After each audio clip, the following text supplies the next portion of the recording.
love the alcohol. La la la la la la. Just line 'em up and we will drink them all. La la la la la la. But my mother always said, if you want to drink all day, you best start in the morning, son, 'cause that's the Irish way. We don't get drunk, we get awesome. And every other mother will agree. We don't get drunk, we get awesome. So order up around for you and me. We don't get drunk, we get awesome. And every mother must agree. We don't get drunk, we get awesome. So order up around for you and me. And you and me. And you and me. Let there be whiskey. Hey, everybody. Welcome to Nerds with Alcohol. I'm Chris, and this is episode 250.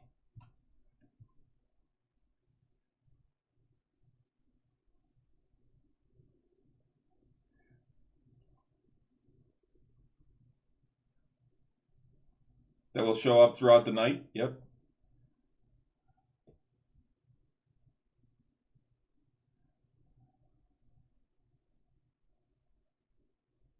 Yep. So we're hoping to get as many people as we can in here. So, oh, hold on. They can't hear you. Now they can hear you. They can't. Yeah, I don't know why that didn't. Okay. Oh, I know why it didn't. Shit, that was my mistake. Oh, Chris, and it's 250 episodes, and I'm still making mistakes. 250 episodes. Guys, welcome once again to Nerds with Alcohol. We have a bunch of guests coming today. It's our 250th episode in the virtual nerd basement. And we've got some other guests. We got, of course, Stella, Pete, and Renee here. We've got Scott Mullen coming along. He should be on any minute now.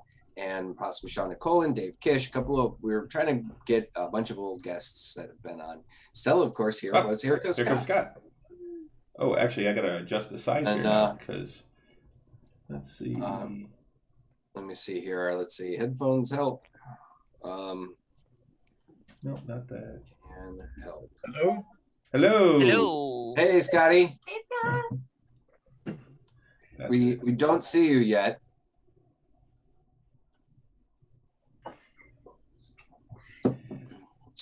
Don't mind me while I adjust things so that we can actually get, Boys. more people in here.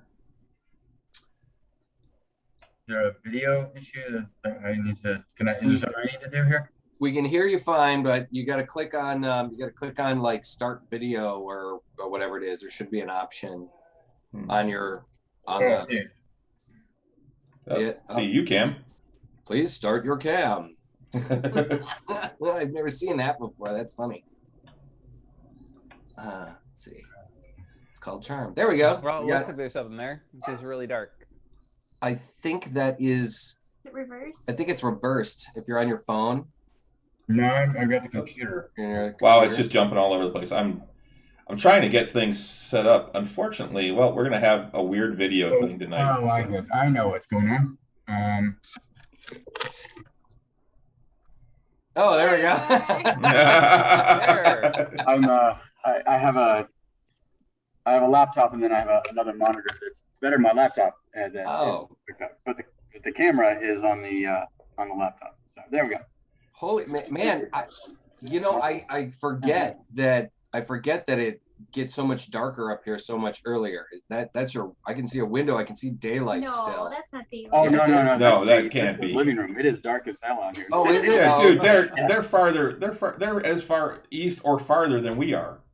It gets darker there faster. Sure. Well, maybe I don't know. It looks like the window, but no, I guess that's the living room. Yeah, that's the living room. Oh, okay. That's right, Scott. You're in your new house now. Yeah.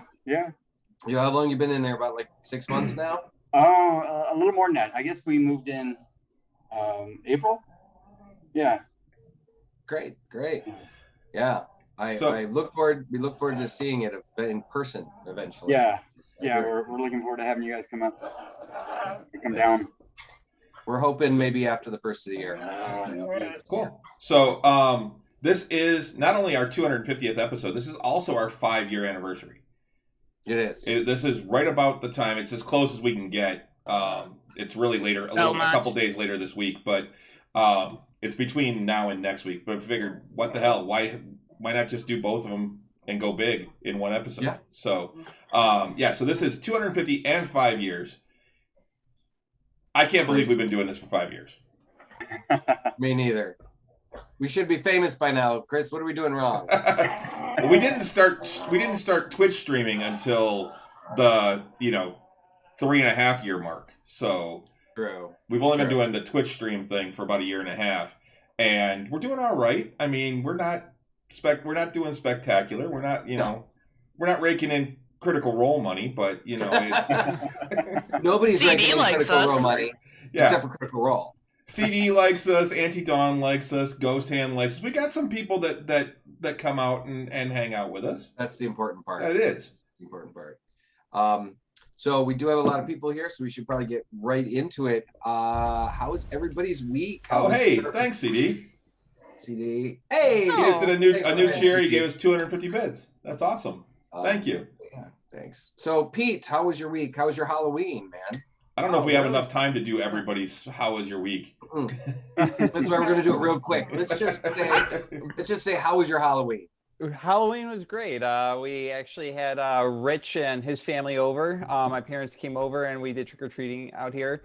My oldest went as the Mandalorian with that helmet that he bought from Galaxy's Edge when we went to Disney from a month ago. So he framed everything around there. He even had like a Nerf gun, like rifle gun that he was like hanging on, kind of like the weapon from the Mandalorian.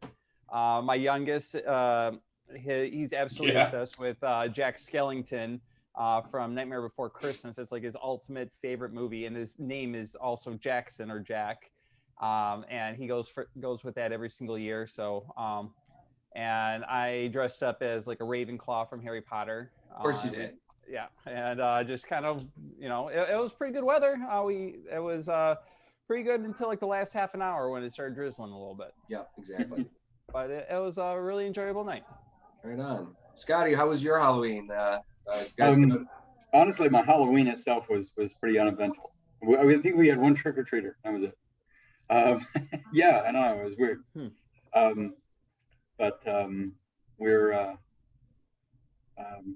I just sat around and watched TV a little bit. I had gone to, now a couple weeks before, I'd gone to Hollow Scream, which is the big Busch Gardens Halloween event. Right, Ashley was working it, right? Yeah, she worked. Last night was her last night, of getting home at 2 a.m. Yeah. But no, and it's a cool event. It's a lot of fun. They do a lot of work making all of these haunted houses and such, and they have a couple of comedy stage, song and dance shows and stuff like that. That are kind of Halloween themed. And she's Ashley does she's a photo op. Right.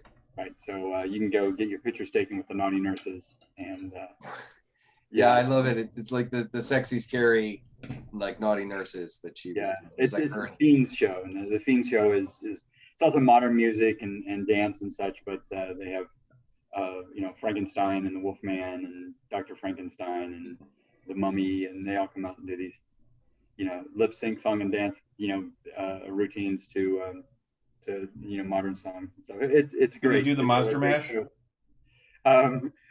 It's I don't know if they use. I don't think they use Monster Mash. I don't remember or not, but it's a great show. A little too on the nose. You can definitely YouTube Busch Gardens Hollow Scream and find the Fiends show. It's a big deal. It seems to me like it's treated kind of similarly to kind of like Ren Fair, where the people are very, very dedicated and they really get into it.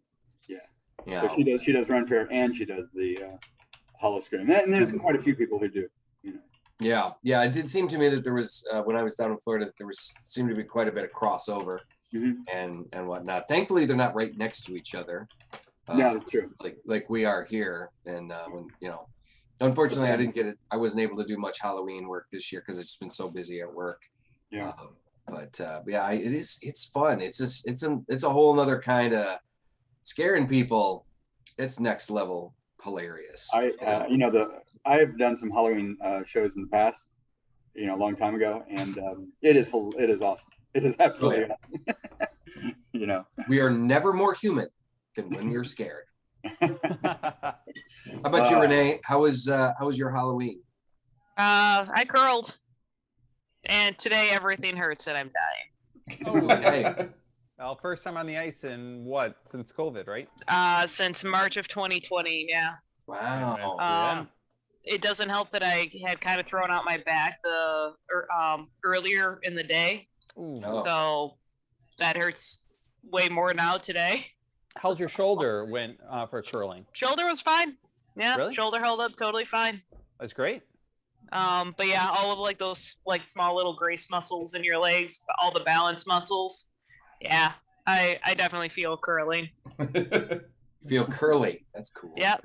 And then, yeah. What about you, Chris? Did you also curl? Yeah, actually, Renee and I are on the same team on Sunday nights right now. She's my vice. So yeah, I actually curled Saturday too. I curled in a game at 8:00 in the morning, and then from 11 till 3, I did learn to curl on Saturday. And then Sunday, I curled at 4:45. Although we didn't really play a game because we didn't have enough people due to Halloween and some other tournaments that were going on. A lot of people actually missed yesterday, so I had to scramble to make the teams up. And our rink wound up being the one that didn't have enough people. We only had 5, and you need at least 6 to be able to play. And there weren't enough people for me to steal anyone from one of the other teams. So we wound up just going out and practicing. Okay. All right. Well, at least you got back on the ice, man. Yep. That's really cool. I know, Stella, you worked. I did. Was it an I saw exciting- that picture that you posted, Stella. That was of the moon and all that. That was awesome. Yeah, it was really cool. I walked out of work. I was like, "Ooh, this reminds me of like when the Death Eaters descend," But yeah, I worked all day, but it was really great because we didn't have any customers in the kids department, so I just spent the whole day doing new displays and like making everything fresh. And then I came home and we watched the season finale of What We Do in the Shadows. Yeah, we watched that too. If you're not watching What We Do in the Shadows, ladies and gentlemen, you are missing the fuck out because it is one of the funniest shows on TV right now. As a matter of fact, that's what Ashley's in her room watching. It is such a good show. It's on my list. Funny. So funny. I mean, it's only their 10 episode seasons. They've only got three seasons so far, and just each one just keeps getting better and better and better. Yeah. And you can tell that they keep giving them more money because the special effects keep getting better and everything's just really great. But me personally, I had a very full Halloween weekend. Halloween weekend is one of the biggest weekends for a makeup artist, and I worked Friday, Saturday, and Sunday at gigs. Friday, I had a gig at the Coliseum here on 8 Mile in Michigan. Here we had in Detroit. Which, for those that don't know, that is a strip club. It is a strip club, and I got to paint a number of dancers. The funniest one was when the girl walked up to me and said, "Can you paint a jack-o'-lantern on my booty?" And I'm like, I absolutely can do that. And I surely painted a jack-o'-lantern on this girl's round backside. And it was, I said to her, I'm like, just be careful when you sit. And thankfully the makeup I used all weekend essentially was the alcohol-based makeup that I used. And yeah, I'm using an airbrush, plenty of way to blow it up that way. So she... So it's got very good retention and it stays on very well. But yeah, I was like, and she was like, I'm going to take care of this. I'm going to see if I can make this last for tomorrow. I'm like, all right, you go, girl. And but it was really funny. Anytime I have a gig like that, they set me up usually in the dressing room, so I get to hear the dancers and their craziness in the dressing room, and it gets pretty wild. And then Saturday, I made up an old friend as Hellboy. Cool. You know, my friend Bill Putt, he's I've known him for like over 20 years, and he's got this amazing really great Hellboy costume, but the makeup over the years has been kind of not the greatest. And I'm like, I'm like, dude, call me, contact me whenever you're gonna do this costume. I will help you. So he came over and I made him up, and he's got a headpiece that he made himself, which is pretty good. And the cool thing was at the end of the night he posted, because he went on a pub crawl and as Hellboy, and at the end of the night he posted a video on Facebook, and it still held up really well. It looked really good, and so that was cool. And then later on that night I did a full body paint on a model at Noir Leather as a demon, and that turned out really, really great. New model. We're going to try and do some more work together. And then the best gig, honestly, I think for the weekend was yesterday. On Halloween itself, I body painted or face painted about 14 wrestlers for a local wrestling event. And Really? yeah, it was fucking cool. It was at the Garden Theater on Woodward Avenue, and it's supposed to be like kind of a luchador kind of themed event. Yep. I think there's only maybe 3 luchadors out of all of the guys wrestling. But yeah, they were all like kind of like minor league, local wrestlers. One guy only had one leg. Oh wow. Yeah. Okay. His name was Pogo. Kid you not. He walked up to me and he goes, so all of them wanted, doing different face paints and stuff. And he looked at me, and it was funny because I said to them this when I first started. I was kidding around. I'm like, okay, guys, if anybody wants like a clown face paint, totally got you. I'll do a clown, but I'm not making you into a juggalo. What does he come up and ask me? And he wasn't there yet. Pogo wasn't there yet. He comes in and he's like, okay, I need you to paint me up like this. And he shows me a picture of Violent J, one of the original, insane clown posse guys. And I'm like, that's copyright infringement, man. I can't do that. And he's like, oh, come on. No, it's cool. It's cool. I'm like, great. All right.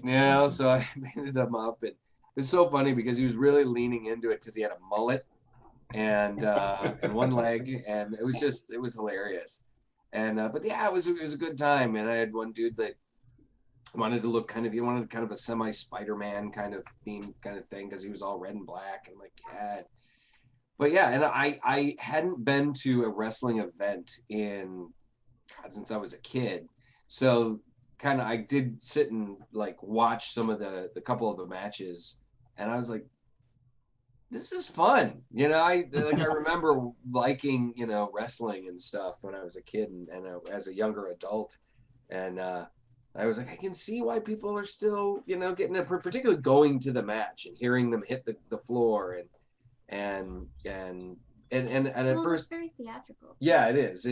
But that's the other thing too. Because being involved with performance on many various different levels, I kind of know how the sausage is made. So it's like, but then I think in this instance, it almost made me enjoy it more.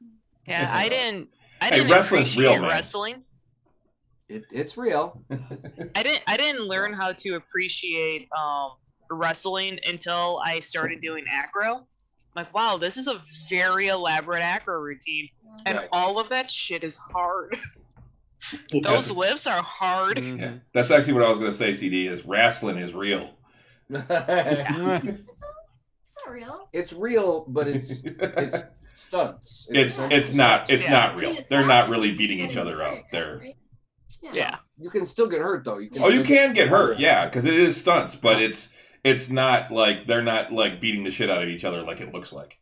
Well, it's similar to like what Scott does with his choreographed sword fighting and stage combat at Ren Fair. Yes, What they do is kind of an improv choreographed fighting, which right. sounds counterintuitive, but if you go out, they kind of get together, at least from what I've understood, for years down here, we would have professional wrestlers. There's a lot of professional wrestlers that live in the Tampa Bay area, and they would come out to the festival and they would see some of the shows and such. And so we got a little bit of an understanding what they would do, and they would have a meeting about, okay, what we're going to do is this. All right, I'm going to do this, and and then we'll do a few things here, and then I'll do this other move, and then you can do these things. So they just kind of talked it through, and then they just improv the rest of the stuff. Yep. Yeah. So if you see them bleeding sometimes, yeah, they are actually bleeding a lot of the time. There's no a fake blood. There's nowhere for them to hide those capsules and stuff. So they will actually cut themselves. Yeah. Yeah, it used to be. They'll like score their skin. Yeah, it used to be Real that they would have some of them would hide razor blades in the tape of their fingers and stuff like that, and they would cut themselves when they're holding their head. They actually would cut themselves because they got paid more if they bled. Yeah, and so when they do those big jumps off the tables and smash through the tables and say, yeah, they're really hitting each other and going through that stuff. But all of the animosity, all of the characters, all of the storyline, that's all written. It's all Well, and the other thing is like when they cut they're just making little cuts and stuff because foreheads and head wounds bleed like crazy, and when they're sweating like they are, it just runs. Right. And looks like they had their head completely split open when really they got like a lot of tricks. Yeah. There's a lot of tricks, but it was really cool. It was really fun, and seeing these local guys really get into it. I mean, they were dedicated. There was one guy called it was a tag team called the Halal Beefcakes. I was just like, okay, wow, that was great. And I'll have to post some of these. I'll be posting them on my Instagram. That wasn't Foursquare review though, right? No, it was it was some of the same people, but yeah. So it was a blast, you know. And I was just like, and I got paid for it, and they're all like thanking me. Hey man, thanks for this. I'm like, man, you don't gotta thank me. I got paid. It's all good, you know. And, yeah, Brutus Beefcake was a guy. Yep. What's that? Brutus the Beefcake. Yeah. Oh yeah, Brutus the Beefcake. Brutus the Beefcake. Brutus the Barber Beefcake. Yeah, the Barber Beefcake. That's what it was. Yeah. He was the guy that cut Andre the Giant's hair. But yeah, and it was cool. I several times told the story of how I met Hulk Hogan. And they were all like, "Oh man, you got to meet him." Yeah, I met him at a titty bar. And he's like, "What?" You know. And, they got and I was talking about some of the stories Scott had told me about how they would show up at the Bay Area Ren Fair and they'd come in and spend a fucking ton of money. He lived in the Tampa Bay area for a long, long time. Yeah, there's a whole bunch of more. But yeah, Chris Batista still lives in Tampa. Oh yeah. And John Cena does too. John Cena and Hogan, I think he used to, right? Yes. I think his ex-wife still does because she got the house. And it's a big one. It's out on Bel Air Beach or Bel Air Bluffs or something. That's really cool. Rich part of town. But yeah, the comic shop that I go to. I remember years ago. Occasionally Hulk Hogan would come into the comic shop with his little kid. Of course, the little kid is now grown, but buying what was it at the time? It may have been Pokemon cards or Yu-Gi-Oh cards or something like that for his kid. But yeah, I remember seeing him in a comic shop a couple of times. That's cool. It's really cool. It's really cool. Nothing like running into a celebrity at a normal place like a comic shop or something like that. Yep. He was not honestly a very personable person, to be honest. So Scott, you didn't come up for Ren Fair this year because you were really busy with work and everything. How did the convention circuit treat you when you were pretty good? I mean, I was coming out of the pandemic. I mean, I don't even know that we're actually. I mean, we're still coming out of the pandemic, hopefully we're seeing the end of this, but we weren't sure just how well it was going to go. But there were a lot of people, the conventions were pretty packed. And, I liked seeing that the conventions themselves were taking the pandemic and preparations for it seriously. And a lot of the people were too, so it was, there were a lot of people, and it was really great seeing the way that some of the cosplayers would incorporate wearing a mask into their cosplay. That was really neat to see. So it was kind of encouraging in that respect. But some of the conventions, I'm still learning a lot, about marketing my my D&D designs and stuff like that. But some of the conventions were really good. Other ones were not so great. but there were a bunch of them, like 4 of them basically kind of squeezed together in between August and September. And there was MetroCon, which is primarily a anime convention, but it has really grown into a just this all-encompassing kind of geek culture convention. Yeah, that's the way Youmacon is starting to do too. Yeah. Yeah, it's and I did very, very well there. And the next convention that we did was the comic convention at Tampa Bay Comic Con, and I didn't do very good there. But then I did MegaCon in Orlando and did very well there. Just getting an understanding of the audience that goes there and what they go there for is really the more important part. Yeah, absolutely.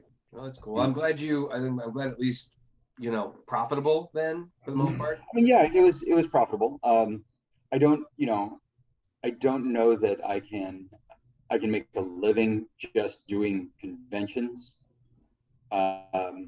But it is definitely a good way for me to network and to get a widen my audience, that sort of thing. Right on. Cool. You got any new designs that you want to talk about? I've been working vigorously on tweaking all of the designs that I have and basically just coming up with some new ones, which I don't have any to show, but if you go on my Etsy page, then you can see them as they go up, and I'm hoping in the next couple of weeks to have my Etsy page completely revamped and ready for holiday shopping. Awesome. Cool. Yeah. What is your Etsy page so that? Yeah, plug it. Let me see if I can. Sorry. It's a long thing, and I got to. Well, the name is Artworks Arcana. Mm-hmm. Artworks with an S. Artworks, yes. Here we go.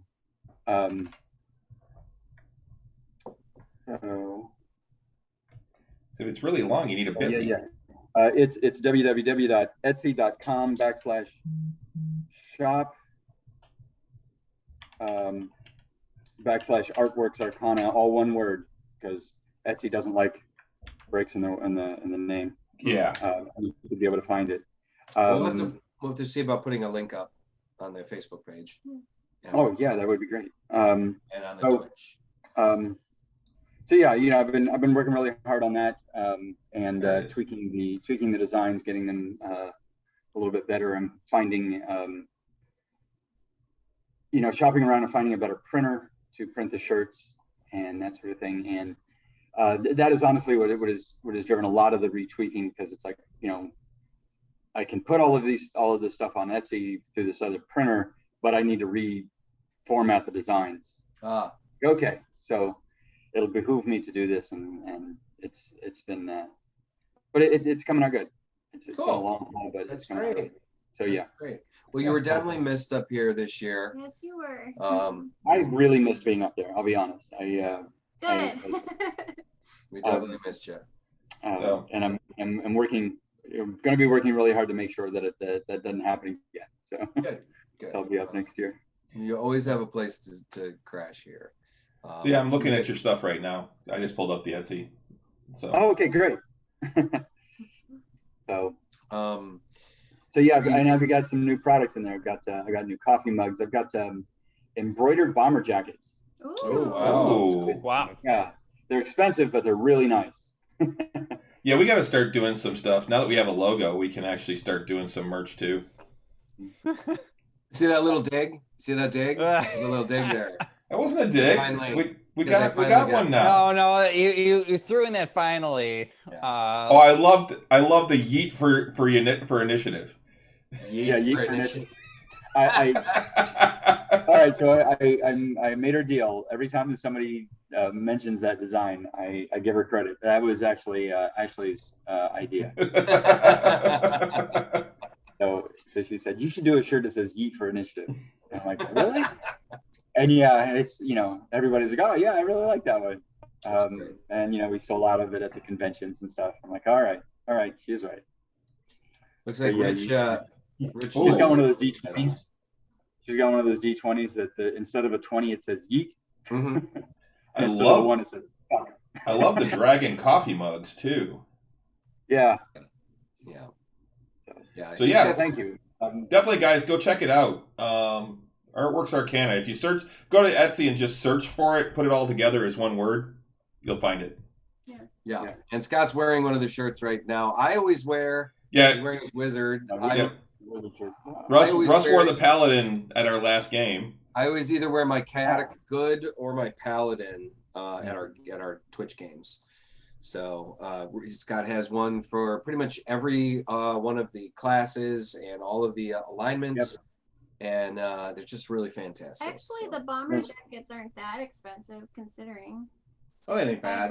$65. Oh, there's $5. That ain't bad for a bomber jacket. And plus, like, you can get them customized, so that's pretty cool too. You know, you can choose which one, pretty much which one you want. So that's cool. Yeah, I'm glad that it's working out. I'll have them all up there. But. Yeah, I'm glad that it's at least creating a really good, you know, a good. Would you consider it better than a sideline? Is it? You know, I'm working it towards. This is what I want to do. You know, this is going to be my work. That's awesome. You know, my dream day is waking up in the morning when I want to, and then spending most of the day sitting at my computer, you know, working on designs, or my drawing table right next to my computer, working on new drawings that are going to be, you know, turned into designs, and then, you know, some more of my day marketing and stuff like that. So awesome. Very cool. Awesome. I'm fucking thrilled, man. I really am. Ooh, I'm the really. dragon mugs are cool too. Yeah, that's what I was saying. Oh, I really like those. Yeah. Just curious, have you noticed, like, when you're at cons, if they have any guest stars or panels that are more D&D centric? Do you happen to do better during those? I mean, attracting that group to that particular con a little bit more. I wish I could. I mean, the fact is that I just haven't, you know, I haven't been to shows that had, you know, those guests, you know, most of the shows are guests that, you know, they have guests that are more involved either in the comic book industry or in, you know, actors and such that are acting in movies that, you know, that we end up doing. Just, but no, you know, it would be great if I could, you know, expand my conventions to, you know, to some more specifically gaming oriented conventions. Do you have plans to go to Gen Con sometime? I mean, if I could, down the line somewhere. All right. It's an expensive show to do. Yeah. Well, I tell you what, you get your ass here and ship a bunch of your stuff here, and then you and I will go to Gen Con, because it's shorter drive from Detroit to Indianapolis. This is true. Hey, I'm going too. And Chris can, the three of us will go, and we'll do a Nurse with Alcohol, Artworks Arcana. We'll get a fucking table, and we'll do the whole fucking thing. Because Chris and I have been talking about going to Gen Con for a long time. I got some buddies that go every fucking year. Yeah. Either go to Gen Con, or what's the other big one, Chris? There's another. Well, there's Dragon Con. No, not Dragon Con. There's another big gaming con. Oh, that's the one. That's the only one I know is Gen Con is the big gaming convention. Another one. Origins. Oh, Origins. Yeah. Well, Origins. A lot of these conventions that everybody has heard about are really expensive to get a table at. You know? Yeah. But Gen Con is like I think it's in July. It's in the middle of the summer, I think. No, it's August. Is it in August? Yep. I thought Gen Con, because that's when isn't because Dragon Con is in August. No, Dragon Con is Labor Day weekend. Labor Day weekend. So September. All right. Well, whatever. We'll get, you know. Gen Con 2022 will be August 4th through 7th. All right. So we're right before festival starts, actually. But yeah, I mean, my situation at Ren Fair has changed dramatically. So, you know, but you can drag your happy ass up here, and we'll make it. We could. I would imagine sharing the table costs would be would be much more beneficial. So you have to apply to be an exhibitor, and there's a wait list. Yeah. Oh. Yeah. I mean, the bigger the show, the more you run into that. And it could take years. It could take years to get a table in the artist alley area, or a table, or a booth space in the vendors area. Yeah, that makes sense. Yeah, because if you get in there, you just hold on to it, and the little bit I have discovered is that you are anybody that's doing the show gets first shot at a table next year. Oh, for sure, yeah. You get a chance to re-up for the next year before anybody else gets a chance to jump in. So you come up a week or 2 weeks early, and we just go. Yeah, check it out. Yeah, I definitely want to go check it out. We just go and check it out, and and maybe even see what it takes. Because I'm all about, Scotty, I'm all about you being successful with this shit, because I love it. I love your product, man. I mean, not just because you're one of my best friends, but because I love this fucking product. I think your shirts are fucking amazing, so I'm all about it. But now that we should probably move on from gushing all over Scott. Yeah, you'll probably have some orders coming in real soon. That'd be great. Awesome. But yeah, let's see if we can do that next year.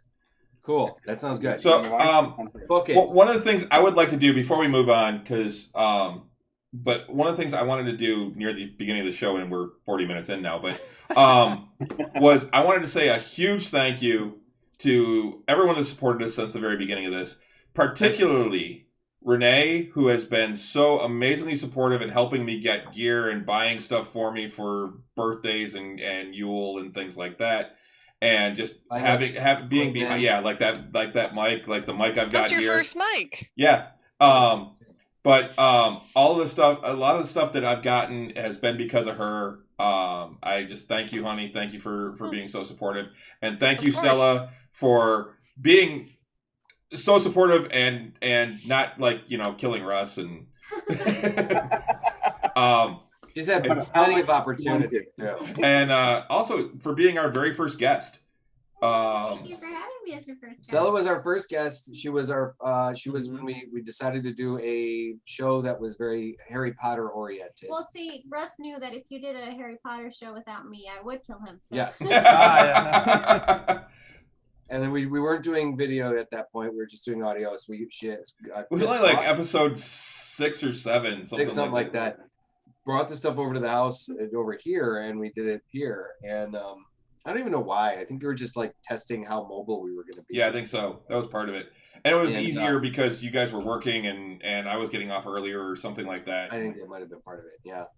But yeah, so we talked Harry Potter and it was right around when the first Fantastic Beasts was going to be coming out. Yeah, so I think it might have just come out, actually. Yeah. So we're prepping for that. So Stella, why don't you tell many listeners what you've been up to for the last 5 years? Now, Stella actually, to jump on it, Stella finished her first, and I might have mentioned on the show, finished her first draft of her novel. Woot! Oh, that's wonderful. Yeah, during the quarantine, actually. So, that's awesome. Oh, great. Yeah. Congratulations. You want to tell them a little bit about it, babe?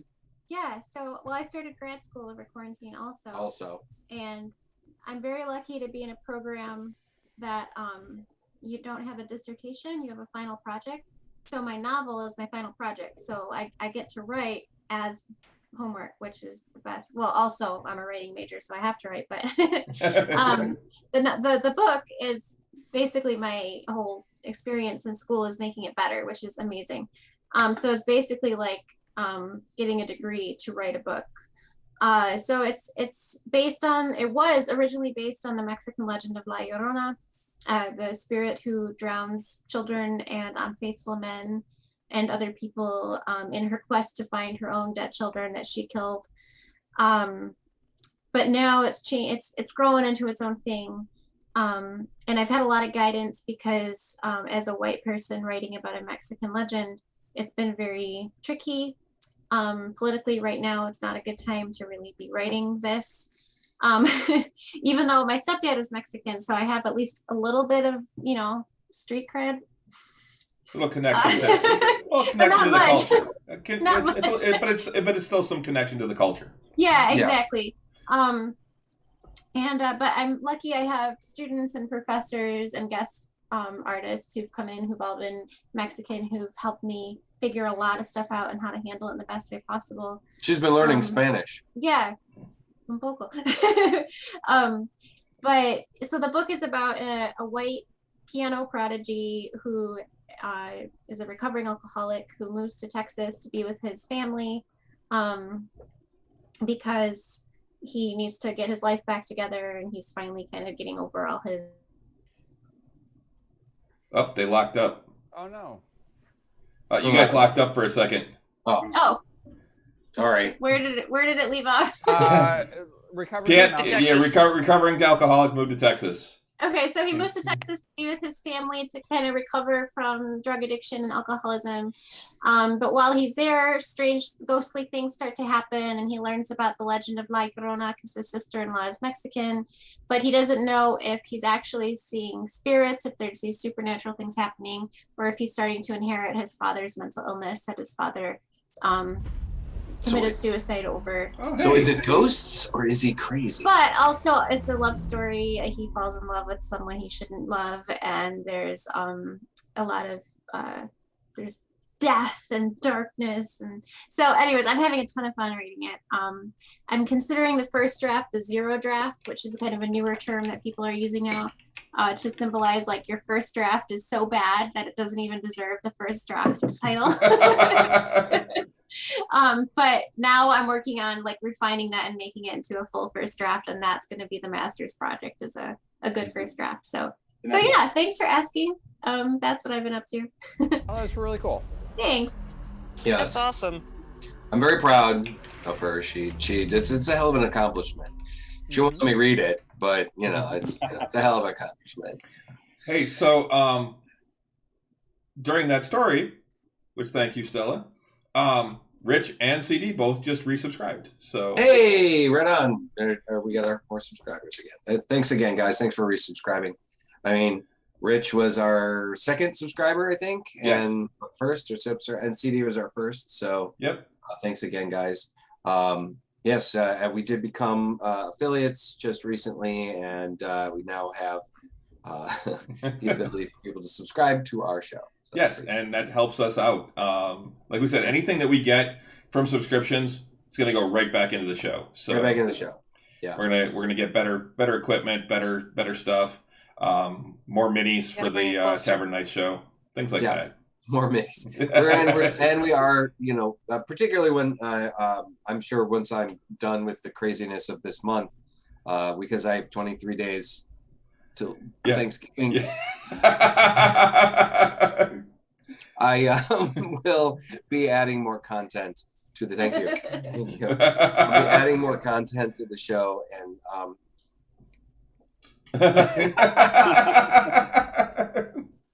going to be probably doing 13, 14-hour days from here until, you know, Thanksgiving. So I'm yay.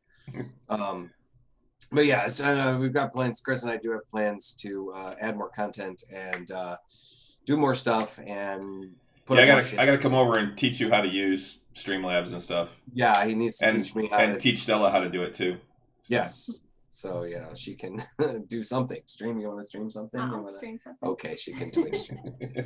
Everything is content these days. You just got to keep the adult stuff off of Twitch. That's for the OnlyFans page. Well, not even OnlyFans anymore. No, there is. Oh, is there? OnlyFans, they reversed themselves. Oh, okay. That thing, yeah, because they realized they were like they were going to go out of business. Yeah, shooting themselves in the foot. Oh, speaking of, I'm sorry. No, go ahead. Did you hear about Facebook's new name? Yeah. Oh gosh. No. I heard that MySpace. I heard they're just rebranding it just to get to get all the negative attention away, but they're still going to be like essentially being called Facebook, but not. It's weird. Go ahead. Yeah, they're giving it some kind of new name. The official new name is Meta. Yeah. Meta. Oh, I heard something about that. Yeah, that's just lame. dumb. Yeah, it's very lame. So yeah. Okay. So yeah, we should probably move on. Yeah. So, real quick, I would like to talk about what I'm drinking, just because it's something I got. Sure. And we can't have a Nerds with Alcohol show without at least talking about a little bit about alcohol. So, Yeah, my drink is broken. what I'm drinking is actually a beer from Founders that I saw. Whenever I go to Meijer, they always have an end cap with beers on them that are things that I either haven't seen yet, or I'm like, ooh, that sounds really good. And I always wind up grabbing at least one 4-pack. This particular one is the new Founders KBS. So Founders is doing with KBS what New Holland is doing with Dragon's Milk. And about 4 times a year, they're putting out a special variety. This particular one is the KBS Cinnamon Vanilla Cocoa. And it is imperial stout with coffee, cinnamon, vanilla extract, and cocoa nibs, aged in oak bourbon barrels. It sounds like a dessert, man. It is 12% ABV. Holy shit. It is. I got Renee standing right here, wanting to try it. It is really dark, and you're right. It is. It is dessert in a glass. It is very rich. It is absolutely delicious, though, I think. Yeah, that's really good. It's very, very good. I like it a lot. So if you can find it, it's part of their barrel age series. It is the KBS Cinnamon Vanilla Cocoa. Yellow label on the bottle. So really freaking good. I just found it at Meijer yesterday. Awesome. And then for later, I've got 15-year Tullamore Dew. Oh, dude, no, come on. It's a special night, so Renee got me that for my 50th. I'm gonna say you're welcome for that bottle too. Yep.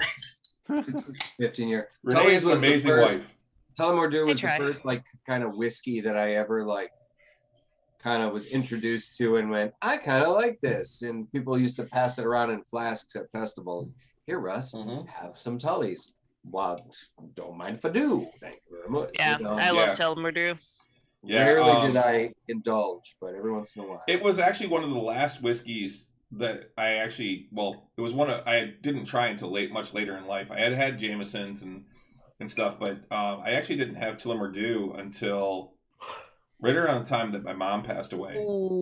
CD had some 20-year-old Sandman Tawny port. Oh, that's gotta be yum. But when at my mom's funeral, one of our friends, actually being a good friend, brought a flask of Tullamore Dew and kept handing it to me throughout the evening, because there has to be at least that one friend at a funeral that is the one that is supplying the necessary people with alcohol. Absolutely. Yep. Gotta have it. Gotta have that alcohol. Yep. Well, I'm drinking Black Fang. This is the new Black Fang. What a surprise! Yeah.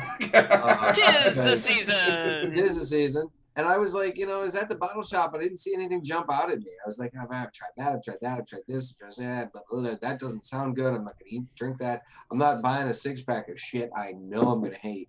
So I was like, hey, Black Fang. New Black Fang for the season. And Stella's drinking the lovely, Cabernet Sauvignon Blanc from Barefoot. And nothing like a $7 bottle of wine. Hey, if it's good Screw and cap. cheap, that's even better. Although I will note that lately I've been buying Dark Horse, and it's only a couple dollars more, and it's very good. It's very great. There you go. Yeah. Scotty, what are you drinking? I'm drinking an old favorite. I've enjoyed this beer for quite some time. It is a rare find sometimes. It's a Zingu. It's a black lager. Oh. It's from Brazil. It's an import from Brazil. Oh. But it is an excellent beer. It is very, very smooth, very well balanced. I'm always looking for new lagers to try, because there's so many ales out there, and it's difficult to find some lagers that are really good. Yeah. But this is a black lager that is absolutely excellent. If you can find it, try it. It's not very strong. It's only 4.6. ABV, but yeah, it is a fantastic beer. I've had some black lagers that are really good. There's Royal Brewing Company or Royal Brewing in Royal Oak here. They've done a Schwarzbier a couple of times that is absolutely fantastic. Yeah, what is it? 1554 is New Belgium brewing black lager, but this Zingu. Now, how such a German beer is made in South America. Who knows? I mean, I heard a lot of Germans settled. I heard a lot of Germans settled in South America after World War II. Yeah. So there's a lot in Argentina specifically. Yeah, specifically in Argentina. Yeah. Now, we all make jokes about that, but the truth is that there were a lot of Germans there before World War II. Right. My understanding of the whole situation. Some of them just joined their relatives. Oh, by the way, I went back and looked, and Stella, it was the 4th episode that you were on. Oh, it was cool. the 4th episode. So, Pete, what are you drinking tonight? I was just finished Founders Unraveled IPA. That's a good one. Yeah, it's a good solid one. It's nothing that's anything special. I think it's year round. It's 6.6%. It's a juicy IPA, I believe. Juicy IPA, yeah. It's just got a very good citrusy flavor to it, and it's not overly overpowering at all. Just like a really good solid one that you can depend on, that that you're gonna like. Excellent. So. Very cool. Renee. Stroh's Classic. Hey, there you go. Stroh's Classic Lager, because I love me a good, just a good, easy drinking lager. I can drink a lot of them and not get completely sloshed, but it also has flavor. Yeah, there you go. It's only 4.5%. So yeah, it's just a wild. More deep than I want to admit. I remember when I was in my late teens, or 18, 19 years old, the first job I had out of high school. Moving back to Michigan, I worked at a Italian bakery party store, and I was one of the bottle guys. I restocked the coolers and did the bottle return and stuff. And I remember remarking, the average American beer was about 3 to 3.5% alcohol, and that was Budweiser and Miller. Because of the old beer laws. Yeah. And now the average is closer to 4.5, 5. Even Budweiser's 5 now. Yeah, and it's just I just have always remarked like, it just seems like a lot, but yet the Irish average is around 4. Right. I remember you saying like in Ireland the average is a lot lower because they drink a lot more. Yeah, I mean they want to be able to drink all night long without getting sloshed. Yep. And man, there's some good beer over there. Holy cow! Yeah, there is. Oh, do we have any Smittix left? Yeah, there's 2 in the fridge, and I have one sitting right here. It's going to be next. Okay, now that we've discussed alcoholism, so I'm a professional. Thank you. One of the things I wanted to talk about, one of the only things I really had, other than like previous shows and some of our favorite moments, things like that. Before we get into the clip show portion of the show, we're going. One of the things I wanted to talk about was the Eternals comes out this week. Yes, this Friday, and it's not getting good reviews. Yeah, they're saying this is the first Marvel flop. And wow. Well, they're saying it's on Rotten Tomatoes. It's scoring about a 65%. It's at 50. It was at 59%, but it's only critic reviews so far. Right. And the average rating was I had it here somewhere. Where is it? Where's my notes? There it is. 5.9 out of 10%. Now my guess, or out of 10, I mean. It looks good. Yeah, it looks. My guess is the fans are going to rise up. They're going to like. I think so too. The critics haven't liked all of the movies. They're saying this is the 3rd worst Marvel movie or something like that. Is one of the things I heard. Now I have heard it's not so much that it's a bad movie. It's just that it's dense, and that it's there's a lot there's a lot of world building involved, and there's none. You're not seeing any of the characters that we know and remember from the previous Marvel movies. Right. So they're, yes, you've got Angelina Jolie in this film, and Kit Harington. Salma Hayek, and, you've got these actors that people really dig, but they're all brand new characters, and they're characters that unless you're a Marvel fan or a comic fan at the very least, you're not going to really be all that familiar with. You got to be actually be a pretty deep comic fan for them. Yeah. Because I'm not overly familiar with the Eternals. Exactly. I feel like most critics aren't nerds. Yes. Well, they're nerds, but they're cinema nerds, and that's great. That's a different realm of nerdom, and I don't want to discredit their nerdom, but it's not comic book nerdom, because frankly, they tore the first Iron Man apart. And it's probably one of the best movies made. And part of that is because they're looking for the art portion of it. They're looking for that Oscar winner movie and all that. They don't ever like the brain candy movies. Those are the ones that they always pan, because that's not their style. They want the King's Speech, not Guardians of the Galaxy. Yeah, unless you're Roger Ebert. Roger Ebert is one of those guys that liked that. Scott, what did you obviously have something to say. What did you? Oh, I mean, I was agreeing that the Eternals are.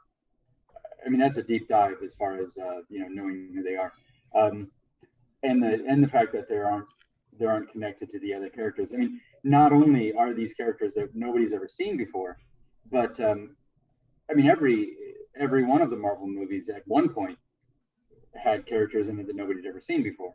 Correct. But they were part of our comic book mythology. The common mythology of, you don't have to read a comic book to recognize the name Captain America or even Iron Man to a certain degree. Right. Hulk. It is, those characters are plastered all over our pop culture, well beyond the existence of comic books. This really is maybe one of the first comic book movies where the characters, and that's another distinction, that it's about an entire group of characters, not just one character, where they're not a part of that mythology.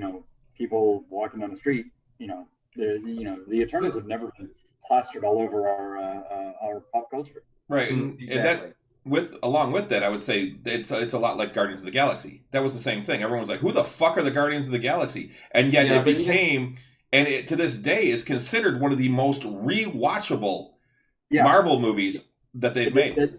I really think that speaks to the brilliance of James Gunn. I think it does too, because what he did with Suicide Squad, I think, was incredible. Yeah, absolutely. The Suicide Squad is such an incredibly fun movie to watch. It seemed like here's a movie that James Gunn makes when nobody tells James Gunn he can't do something.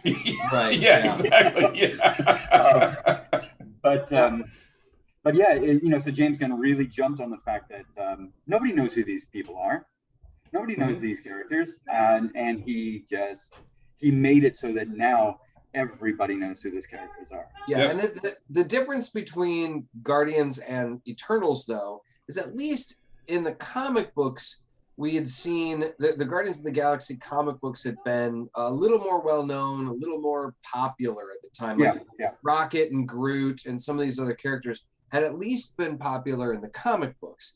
The Eternals have been around since the 60s, but they've never been really more than supporting characters for the most part. Mid 70s actually. Mid 70s, thank you. Yeah, it was a Jack Kirby creation. It was a Kirby creation. Yeah, and it was his first creation when he came back to Marvel. Right.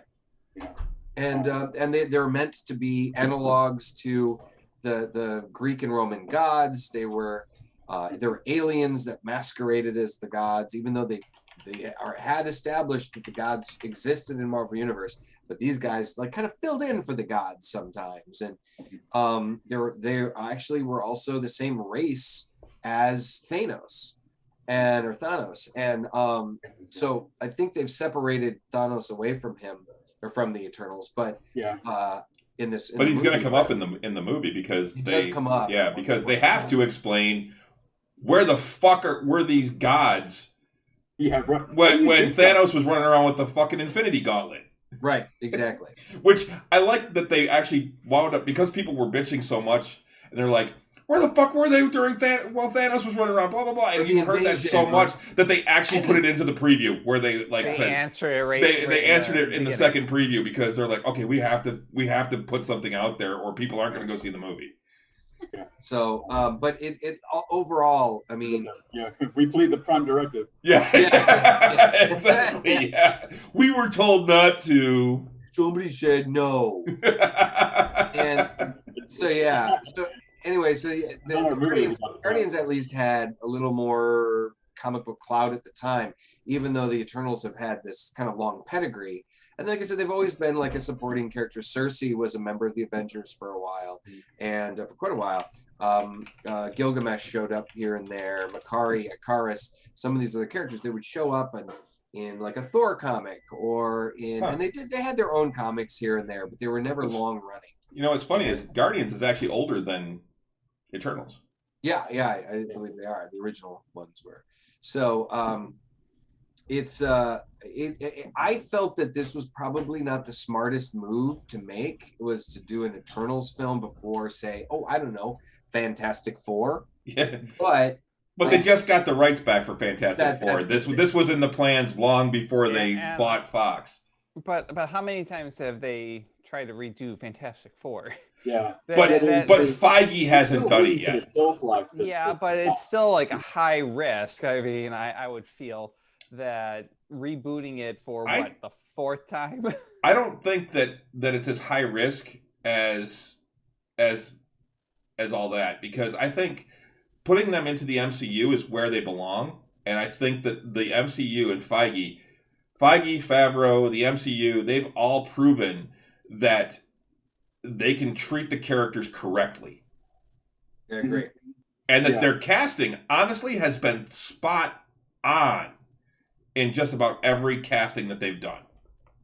I think Scott put it best when we were talking about the Fantastic Four, having the Fantastic Four, like when they canceled the Fantastic Four comic book a number of years ago, and they canceled it to essentially reboot it or restart it or whatever. But having the Marvel Universe without having a Fantastic Four comic, Scott, how did you put it? It was like going to the dance and ignoring your date. It's like forgetting who took you to the dance. Yeah. Who got you to the dance in the first place? The Fantastic Four were the beginning of the Marvel, Marvel comics in entirety. Yeah. And for them to not be a part of it is, it just seems wrong. Well, and so Rich just said reboot worked for Spider-Man. And that did. Marvel's reboot of Spider-Man was incredible because, one, they didn't go through the fucking origin story again. Yeah. And they treated him as your friendly neighborhood Spider-Man. He was local. He stayed in his neighborhood for the most part. Well, until the Avengers, Well, yeah. I would love to have seen the first MCU Spider-Man movie had there not been any Spider-Man movies before it. Yeah, I really would have liked to have seen that, because I mean there were some definite characters who were absent that probably would have been in there because they were in the previous Spider-Man movies. The MCU doing Spider-Man versus Green Goblin. Mm-hmm. Obviously, they couldn't do that first out the gate because they had done that. The Green Goblin had already appeared, so they had to go somewhere else. I'm so happy that they have Jameson back. J. Jonah Jameson back, because I just can't imagine a Spider-Man universe that doesn't have Jameson in it. And what is it? J.K. Simmons is just incredible as him. And it's funny because I saw a thing where it was like, you want this role? Well, do I get to have a mustache and yell at kids? Yeah. I'm in, because that's like he's got so many roles where that's what he does. He just seems so perfect to play Jameson, but then to see him, in the Justice League movie playing Gordon, I thought, wow, he's great as Gordon too. Yeah. I have a lot of respect for him as an actor. I'm a huge fan of his. Period. I mean, I liked him from years back. Yeah, he's actually been working for quite a while. I mean, the guy's got a long. I believe he used to be on Law and Order. I think. Yeah, he was also on. He was on the show Oz on HBO. Oh, I never watched Oz. And actually, he even does voice work, and he did a major character in the Portal series in Portal 2. Oh. He was actually one of the second half of that game. It is him in the in loudspeakers with old voice recordings. And he is one of the highlights of that game, actually, with making it as hilarious as it is. You can tell how much improv that he does and adding into it, how much skill that he actually has in terms of comedic timing and that as well. So yeah, I'm a big fan of his as well. He's also great as Omni-Man in Invincible. Oh my God! Yeah, you're right. He's just incredible. It's interesting. When you think about, especially those of us who have been reading comics for so long, we oftentimes, maybe we don't even realize it, we come up with the voice of a character in our head as we're reading. We come up with the speed at which they talk or the mannerisms and such. And it is a rare thing for them to then make a movie and for the character, for the actor to be perfect. Yeah. Yep. Just hit every note, and I think that Simmons really does that with James, because it's that's exactly the way he was in my head. Yep, exactly. Absolutely. I honestly, I think he's a comic fan. I would be surprised. Just from the way he portrays him is so perfect. Yeah.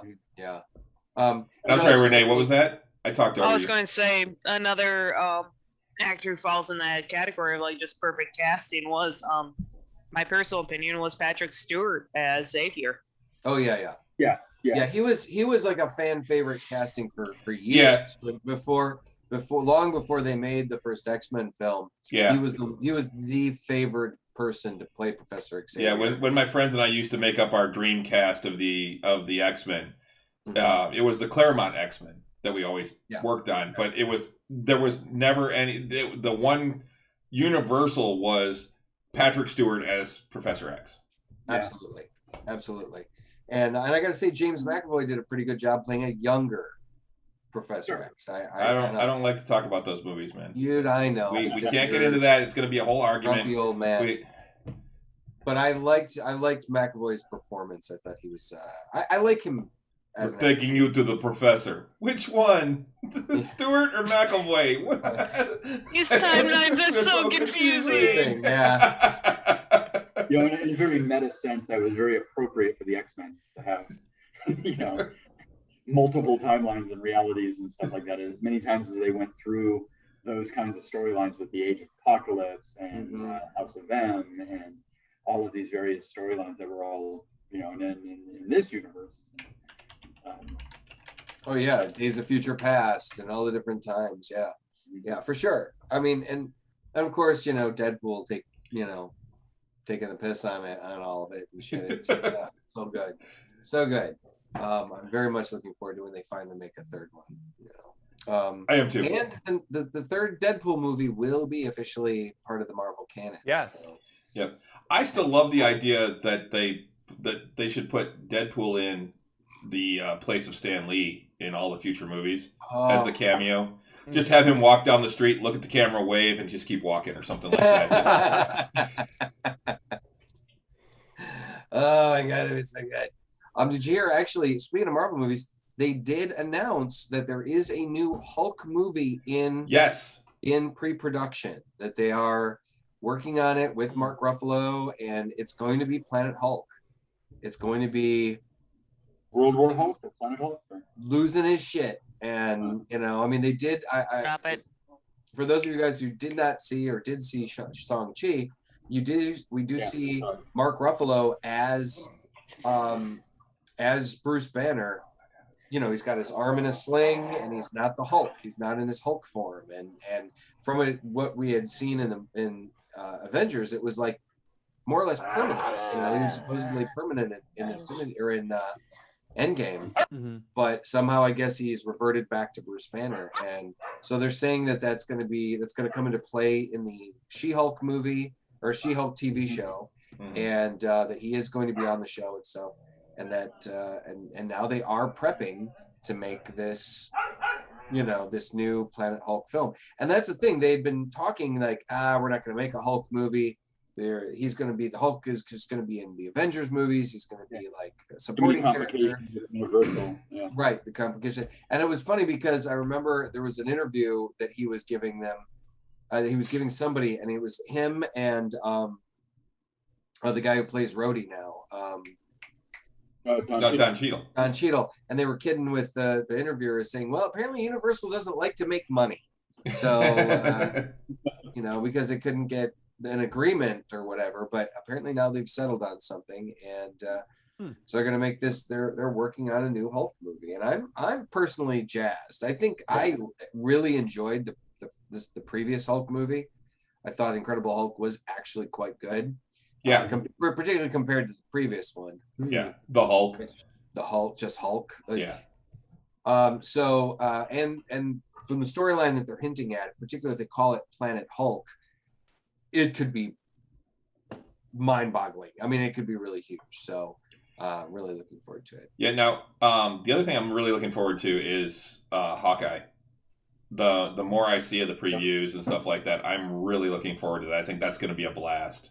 Yep, we got like 3 weeks. Yep. It premieres the week of Thanksgiving. So yep. And also, did you see? Speaking of Halloween and Marvel stuff, did you see that Steve Irwin's son dressed up as the Loki variant for Halloween and had a croaky in his hand?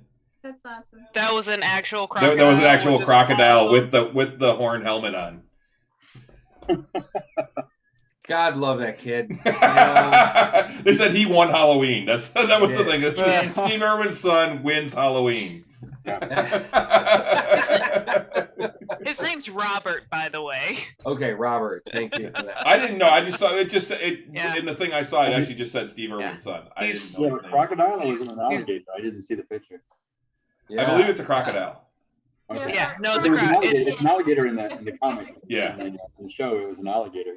They have both at the Australian Zoo. So yeah, a friend of ours actually did the same thing for Halloween. He actually showed up at curling last night in the Loki variant outfit with the tie and the jacket that says variant on the back and all that, and he had a little stuffed alligator with the hat on, or with the crown on. Still, I gotta say, hands down, Loki was probably my favorite of the Marvel shows that they've produced. Oh, so good. It was so good. I mean, it's pretty much the only one that has also been okayed for a second season too. So besides What If. And, well, right, but I mean, WandaVision was pretty much a one-shot pony. It was to set up what's going to happen in Doctor Strange, and the What If is going to get another season, but that's because it's an animated show that can do whatever the fuck it wants. And it should. Yeah. So we'll see what happens with Hawkeye. I think this is going to be a one-shot show as well. I think so too. I think Renner's done. This is Renner's swan song. Yeah. Out. It's closing up the loose ends from what we saw of what he wound up doing after the snap when he became Ronin. Right. And it's gonna introduce the new character and the new Hawkeye. And I think it's just, Jeremy Renner. And the guy's actually a lot older than he looks, and he's like, I'm done. This is a lot of work, So and then you figure he's been doing Hawkeye for almost 10 years now. Right. Yeah. Exactly. Over 10 years. Is it over? Well, because it was Thor, so it would have been was his first appearance. So it would have been around 2012, I think. So yeah, you're right. I think or 11. 2011 or 2012. He's not that old. He's in his early 50s. He's 50. He's exactly 50. Okay. That's a lot of work. It was 2011, so he's been doing it for a decade. Not everybody's Scott Mullen, okay? I'm not everybody has found the Fountain of Youth in Florida. Everybody's gonna be over here. So, all right. So one of the other things I wanted to talk about was just and I was hoping that we would have some other guests on to talk about some of this stuff, but I wanted to talk about just some of my favorite times for the over the last 5 years of doing the show. And honestly, whenever I think about my favorite episodes that we've done, one of my all-time favorites, and I think one of the most fun episodes one of the episodes I had the most fun doing was the Ren Fair episode out at Bottoms Up. The Bottoms Up episode. It was one of our live shows, and that was I laughed blast. So fucking hard that night. We ran like 2.5 hours. And I remember my abs hurting the following morning because I had laughed so hard during that show. So funny. We had Dave Kish and Jamie from Rogue Blades. Rogue Blades. Mm-hmm. We also had Pictus on. Maria Christian sat in. Dale Walters sat in at one point. We had a great crowd. We had a great bunch of groups of people. Of course, that epic level prank on me. Which I have photos of like the whole thing happening. That was rough. So for those of you guys who may not have been there, or didn't see it or hear it, and it's honestly it is my favorite episode as well. I was not feeling well. I still had a whole nother day that I had to work, and so I chose not to drink because I was kind of fighting a light cold. And so I'm just drinking water, and this waitress sets down a big, huge glass of water, what I thought was water. And I'm like, oh, okay, well, I didn't ask for water. Didn't ask for this, but okay, great. And I did notice that, man, it was really frosted over. It was like really frosted over. I was like, oh, it's cold. Okay, great. I go to take a nice, big, long pull through the straw, and my face basically just went. It was pure vodka. And through a straw. It was just ice and vodka through a straw. And that was the thing. The vodka, the alcohol, and the ice was making it so cold. It was really frosting up around the cup. And it was a tumbler, man. It was like it was a water glass. Yeah. Yeah. It was like $30 of vodka that my friends all chipped money in together. And the funniest part about it, honestly, as soon as I took that drink, my buddy Bud, he just did this, like, he jumped up and he just went, ha! And it was just, and I see Chris Urban, motherfucker, standing right next to him, and he's losing his shit, and everybody's laughing, and I'm just like, what the fuck is wrong with you, motherfucker? God, man. I think I drank the second half of that glass. Or you. Because I was like, somebody has got to take this because, and that was the thing. Bud was like, if you're not going to drink it, I am. That was like $30, you know? Yeah. So I didn't realize when that was. That was episode 98. I just had to go look for it. Really? Yeah. God, we hadn't even hit 100 episodes yet. No, that was September 27th, 2018 is when we released it. So it would have been just the weekend before that. Wow. Holy shit. I remember it was kind of chilly, and we were all on the... It was fucking cold. It wasn't chilly. It was cold. We were on the back patio at Bottoms Up. It was cold, but it was... We were all laughing so hard and having such a great time. Yeah. That I know. I didn't really notice it. I just remember that Scott and I both wanted to eat indoors. That's all I remember. Yeah, I remember you guys were both there, and you're both like, "I'm gonna go inside and eat." Yeah, that's the thing. So everyone on here was actually at that show except for Pete. Yeah. So sorry to leave you out of this, Pete, but you missed a good show. All right. I didn't listen to it though. We had been at festival all day long, so we had been outdoors all day. Yep. Yeah. Yeah. It was ready to sit inside. Yeah, it was a cooler day. It was definitely a cooler day because it was closer to the end of the run too, and. Yeah, I mean, it was really funny. It was one of the funniest shows we did. I wish we could have had a live stream of that show because the audio is funny. but the video would have been so much funnier because I mean absolutely. with like your hat winding up out as like a tip thing for everyone, and Jamie going up and like putting money in it, and then we made like some crack about him, and he came up and started taking money out. Yeah. Well, and that was a funny thing too, because like Lauren definitely was getting drunk from Pictus. She got pretty drunk. Brad was getting there. I think Jamie and Dave were drinking. I don't think they were drunk, but they were getting pretty comfortable, and we all were. I mean, we were. Yeah. One of my friends at work today asked me, because I said, "Yeah, I got to do my podcast tonight," and he asked me if we actually like really we get loaded on the show, and I go, No, we don't. No. We just we sit, we just talk about what we're drinking, and we drink while we talk. There was one episode where you got pretty hammered when you decided to drink a full apple pie. Oh yeah, the full bottle of apple pie. That was. You were feeling really good at the end of that one. That was like episode. Yeah, exactly. Doesn't even remember that episode. I don't remember what you're talking about. It's like episode 14. The rumors of my inebriation are greatly exaggerated. Right. Well, yeah. I mean, other than that, no, we don't really get loaded. That episode was, and I brought that episode up though. I go, there was one episode when we did the show at Bottoms Up where some of us got pretty fucking loaded, and by the way, I didn't have far to go. I just went back to the campground and I sent you the photo. Well, you weren't loaded though on that one. That was you need to send me that photo so I can put it up on Facebook. I will. But yeah, you didn't really drink much because, like you said, you weren't feeling well that night. No, I wasn't. But yeah, it was still like you were saying, it's still one of my favorite shows we've ever done. And yep, there it is. The moment you realized it wasn't water.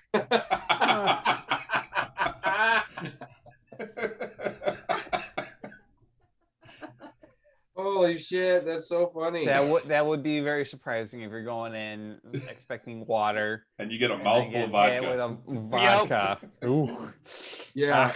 But at least it was actually decent vodka though, and that's wasn't it? Funny too because there's Maria. It wasn't Dale, Maria and Dale sitting next to each other, and the funny thing is they're kind of enemies, you know. It was like for the two of them to sit down at a podcast and talk about the good old days, you know, it was kind of epic, you know. And it's like it was one of those examples of like when, you know, like I long considered Maria a friend, and I'm not really sure about maybe not so much anymore, but right.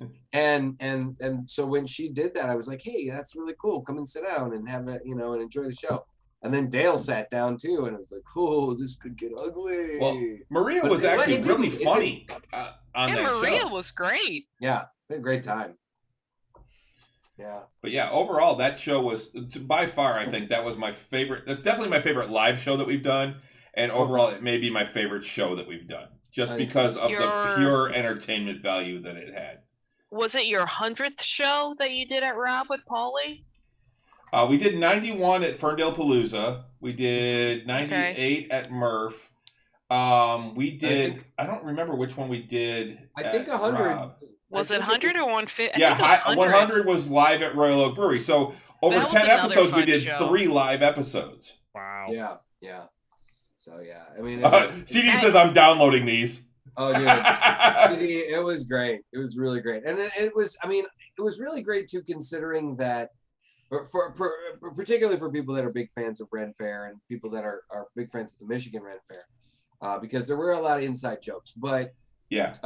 But we definitely still. I mean, we had such a great time, and particularly listening to the Rogue Blades and to Pictus talk about their experiences being performers at the festivals and stuff, and like Lauren talking about how she was inspirational to young girls and young women because of what she did and stuff. So yeah, it was a great show. And it was really great to see so many people, so many of my friends and our friends come out. One of my friends, Kevin, actually drove out from like Lake Orion because he listened to the show and was listening to the show and stuff, and actually came to the live show. And like I said, Bud and Chris Urban and some of these other guys that were like, we're gonna fuck with Russ, and but it was a great time. And Bottoms Up treated us very well. So they did. They were very accommodating and assisting in anything that we needed. The only issue that we only ran into. That's an awesome picture. Isn't it? Yeah. Yeah. Was the fact that like 2 of the heaters were broken. Yeah. Other than that, they were very accommodating. Yeah, they were great with us. I mean, and we've talked about the idea. We were talking about the idea of doing something like that again, just because it was so much fun. Yeah. But now, we'll see. We'll see. Hey, Ren Fair is still Ren Fair, whether I'm working there or not. So it's okay. We still got friends.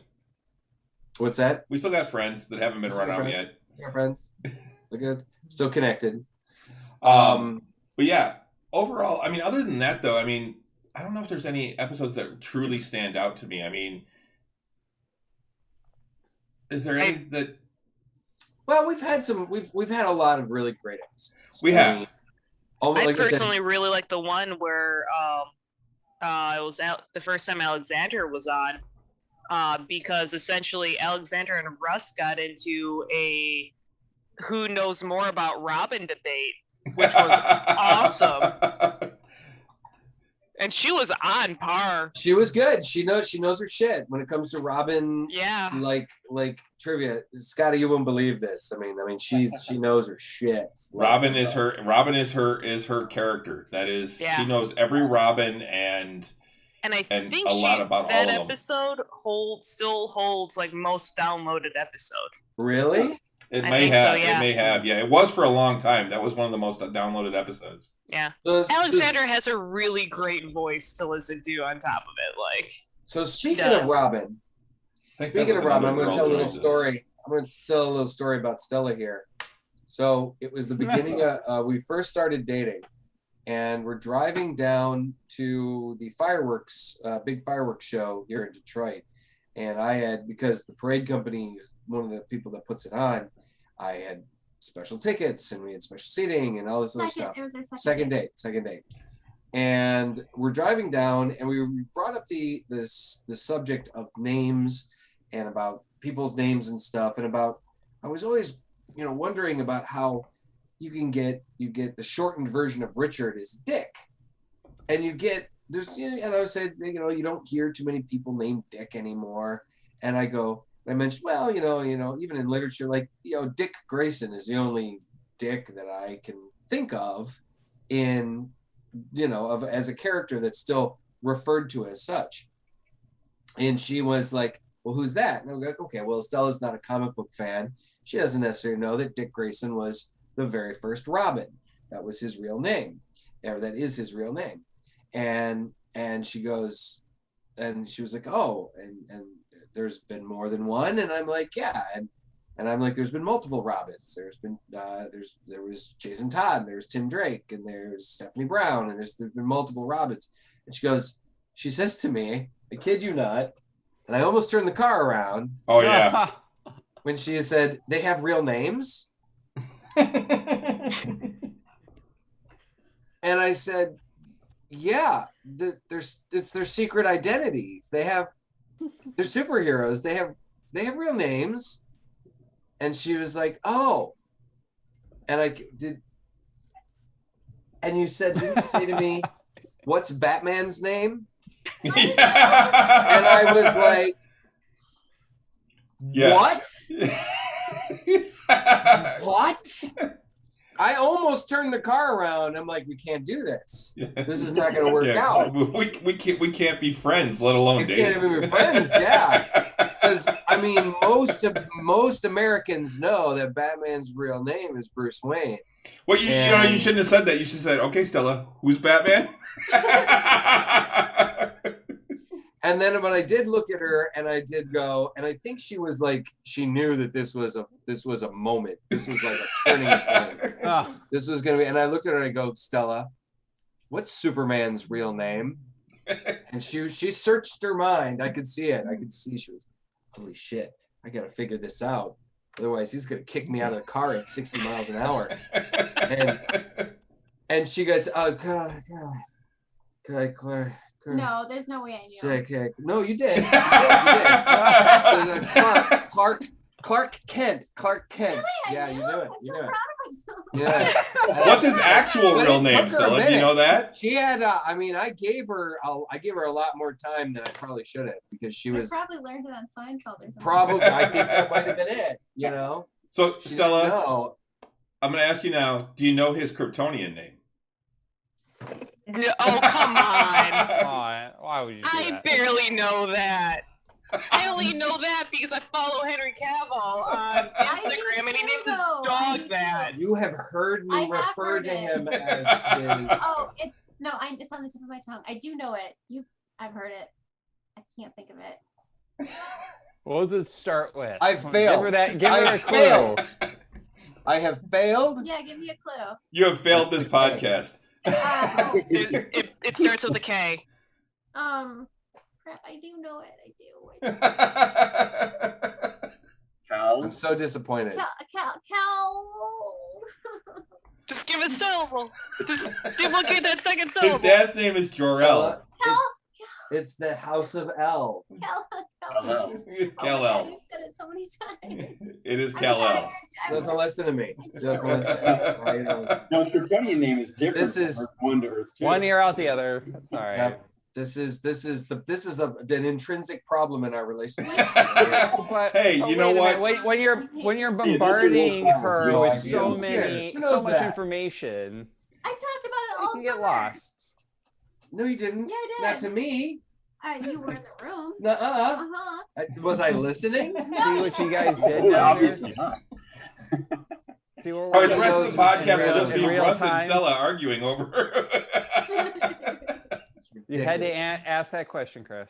Yeah, well, I did because I was curious. Because in the last 5 years, I know Russ has talked about this, and Superman is one of Russ's, if not his favorite, it's one of his favorite characters. It's not my favorite, but he is one of my. Yeah. But I mean, it's the whole Superman Batman thing. He's Superman on Batman because I like Batman too. he likes the Boy Scout, and I like the darker vigilante. The dark brooding. Yeah, the dark brooding. He's Batman. I'm Batman. Even though I was the goth boy. You know, Yeah. so yeah, it's this then. But here, I gave her a second chance. I forgave her ignorance of comic book trivia, and of honestly pop culture trivia because, geez.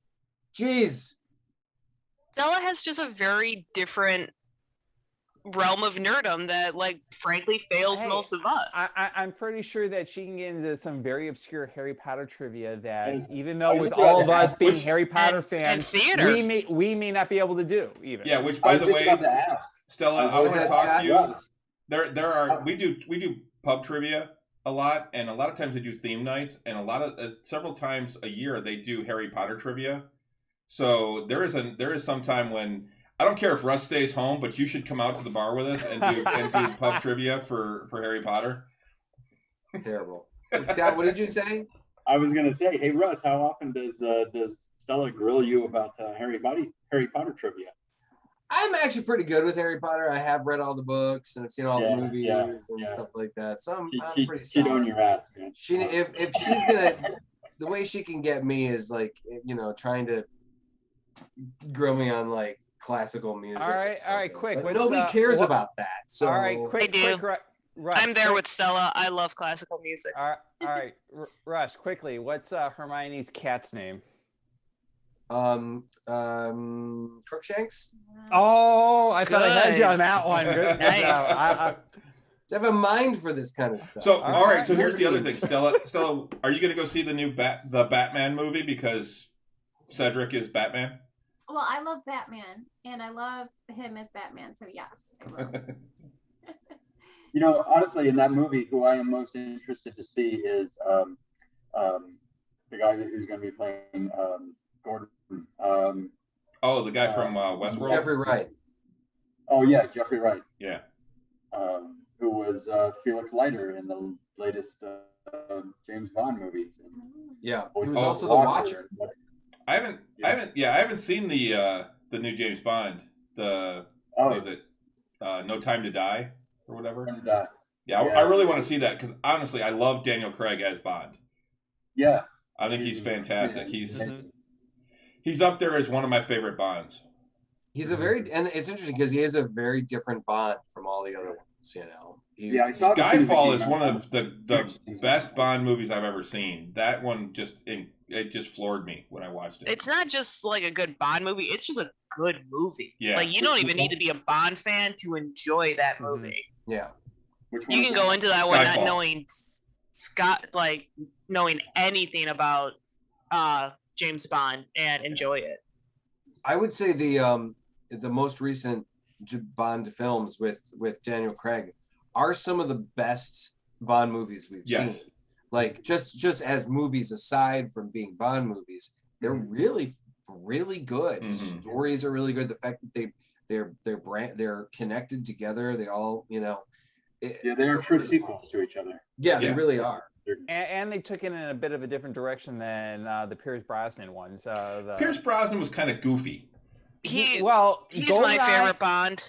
GoldenEye was phenomenal. I think that's a great Bond movie. But it is. But that's pretty much it. Like it was like that was the one that he was best at. All the others, they progressively got worse and worse. I love him all, but he's my Bond. The thing about Pierce Brosnan is he kind of continued what came before him. Like he was a very stereotypical James Bond. There was no he didn't branch. He didn't revamp. He was kind of a goofy Bond though, where see me, and I know this is something that I get into. People are like, "Really? Are you serious?" But my favorite Bond is actually Timothy Dalton. I agree. I thought he was really fantastic. He had the look of Bond. I think his movies had that little bit of a darkness to them. I liked that. I grew up with Roger Moore. I grew up with Roger Moore also. I always loved Roger I Moore. always had a problem with Roger Moore because when I think of James Bond, he is not what I picture. And what's funny is, like, in the books, I've never read any of the actual books, but from what I understand, James Bond is blonde-haired and blue-eyed. James Bond is Christopher Lee. Yeah. Yeah. Yeah, literally. Literally. Yeah. That is who James Bond was based on. Okay. Because Ian Fleming is his cousin. Really? Yeah. Yeah. And he based James Bond on Christopher Lee. I did not know that. Christopher Lee was like a super spy. Yeah, Christopher Lee is one of the most amazing people to ever have walked this planet. And he could have been James Bond. He's one of the epitomes of humankind. Yeah. He is just. I would have loved to have been able to have a beer with the man. The man met J.R.R. Tolkien and was friends with him. He's the only cast member of Lord of the Rings to actually have met Tolkien. Yeah. Mm-hmm. He was the one that was able to tell you like how it sounds when you stab somebody. I can't remember. I think it was. I think I saw that. Yeah. Yeah. He attended the last public execution in France by guillotine. Ooh. Yeah. Mm-hmm. Oh. Wow. Languages. I mean, the dude recorded a metal album. Yes. I mean, the dude is like one of the most accomplished human beings, right? I mean, and then on top of then he played Saruman, and Count Dooku. And he's in so many franchises. It's incredible. Everybody's heard all of those Chuck Norris jokes. It shouldn't be Chuck Norris. It should be Christopher Lee. Absolutely. Yeah. It really should. Chuck Norris, resides in the shadow of fucking Christopher Lee. Let me tell you, it's just. Yes. But I do think though that Daniel Craig is probably my favorite Bond too, and I grew up on Timothy Dalton and on Roger Moore and honestly Pierce Brosnan too. I'm just kind of like, yeah, I think I like Daniel Craig more than all of them. I think these Bond movies are the most Bond of the Bond movies. That's what I always wanted from Bond. Yeah. And that's why I was really glad to see them kind of reboot when they did Daniel Craig. Yeah. And, well, I understand they really had to talk him into coming back to do this one. Mm-hmm. This is, what, the 25th Bond movie, I think it is? And so they brought him back to do that one, and this is his last movie. And I agree with Rich in his comment that Judi Dench was amazing. Oh, yeah. In those. Yes. Yeah. She was. Yeah, I had a problem with it at first. I really didn't care for that little thing, but then she was just fantastic. Mm-hmm. But yeah, overall, I really enjoy the Daniel Craig movies. I think they're the best of all the Bond movies. Yeah. I like what they've done to them. I'm not a fan of and I know this is sacrilege for anyone that's a Bond fan, but I am not a fan of the Sean Connery Bonds. Oh, and see now that. They're very dated. I mean, they are very much a part of the 60s. What's hilarious is you look at the effects, and like when in Dr. No, when the tarantula's crawling on him, you can tell that it's actually just a projection of him on a wall. That the tarantula's crawling across a wall. Really? Yes. Yeah. It is completely two-dimensional. Yeah. Funny. So I'm reading about the guy that Christopher Lee. How dare you? What? Rich, how dare you? What? I'm reading about the guy that Christopher Lee witnessed his execution. And he was a German guy named Eugene Weidmann. And he killed a dancer who took pictures of him. And he didn't hide her camera that was next to her body. And she had taken pictures of him right before she died. And they were on the camera. Oh. So he got decapitated. Interesting. It was 1977 when that happened. Yeah, I put Christopher Lee guillotine. Okay. Yeah, there was a meme out there that basically listed all of Christopher Lee's like accomplishments, a bunch of like 30 fucking amazing. And I'm pretty sure that wasn't he like an Olympic fencer or something like that? Yes, he was. Yeah, he's an Olympic level fencer. That's which is why his lightsaber looked the way it did. It's actually shaped like a foil. Mm-hmm. Oh, we're still talking about Christopher Lee and how amazing he is. Yeah, pretty well. How can you not? Come back next week and we'll still be talking about Christopher Lee and how amazing he is. When was the last public execution? 77. Yeah, it was like way later than it should have been. That's what Stella was just looking up. 77, but the one Christopher Lee attended happened in the 30s. 39, and somebody recorded it from their apartment in Paris, so it's on film. Oh shit! Interesting. That's gruesome. And it was their last public execution in all of France because apparently the public reacted so crazy and manic.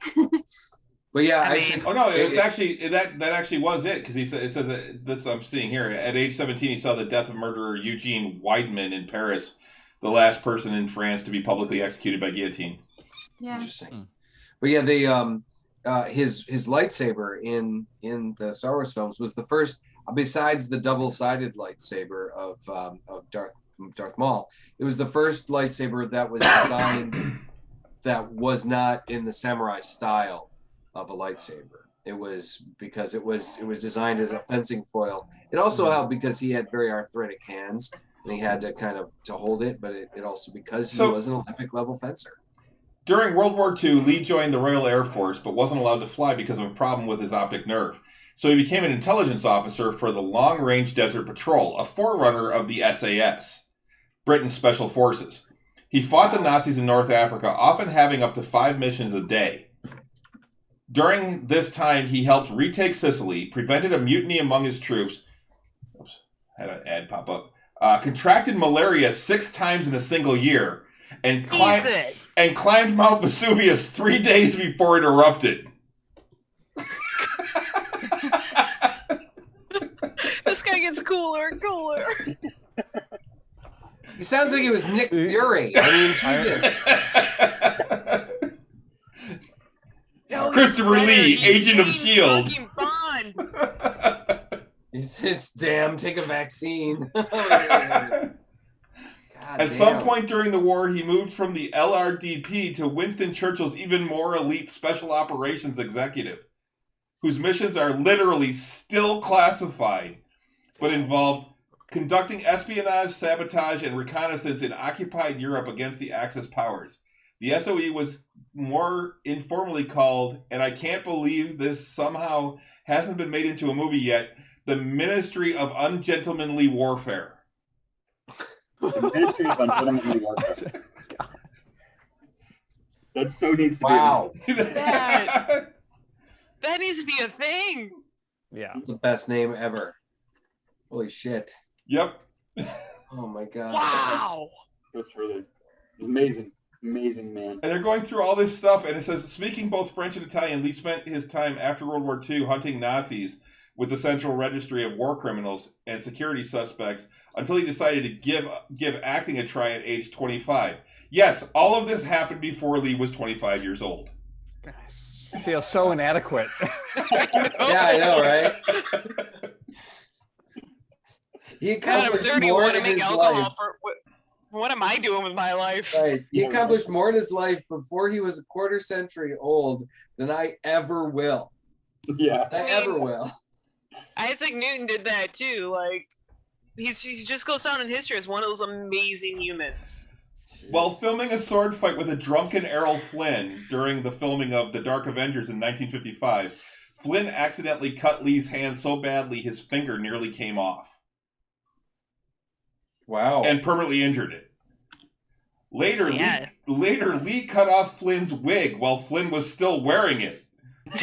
Flynn stormed off the set and refused to come out of his trailer until Lee claimed it was an accident.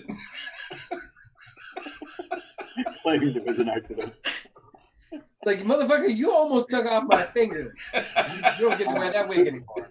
There's a reason why Basil Rathbone starred against Errol Flynn in so many of those old movies, because he was also one of the best fencers, and he was one of the few people that didn't get hurt, because Flynn was absolutely horrible. Yeah, he made Flynn look really good. Yeah, he could make and he could actually fence him without getting hurt. And because Flynn he would show up drunk and he would hurt people and hurt himself, and it was terrible. Oh, but yeah, man. Basil Rathbone ended up with opposite him for so many movies, because he's one of the best sword fighters in all of Hollywood. Yeah. Wild. But, That's wild, man. I didn't The know. Dark Avengers. Now I got to go search that out. Yeah, I haven't seen that one. Yeah. Yeah. I've seen a lot of Errol Flynn movies because I actually love Errol Flynn. Yeah. He was terrible. We grew up with it with our parents. They were well, that was Mom like specifically. That was like a tradition. Like every year with us, we'd watch Errol Flynn movies like on New Year's Eve and whatnot. Yeah. Specifically Captain Blood or the Seahawks and Robin Hood. And Robin Hood. But like Errol Flynn as a human was a terrible human. But his movies are great. Yeah. I have heard that. I heard he was kind of a... Oh, he was a drunken womanizer. Right. He was not a good person. Well, that era, that was expected, kind of Hollywood, All right. And unfortunately, ended up dying way too young, really due to cancer that was linked to drinking too much.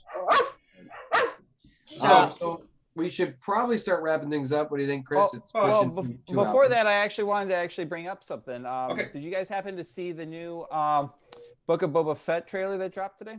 No. I've seen the stuff about the here's what we know about Boba Fett so far. And things like that.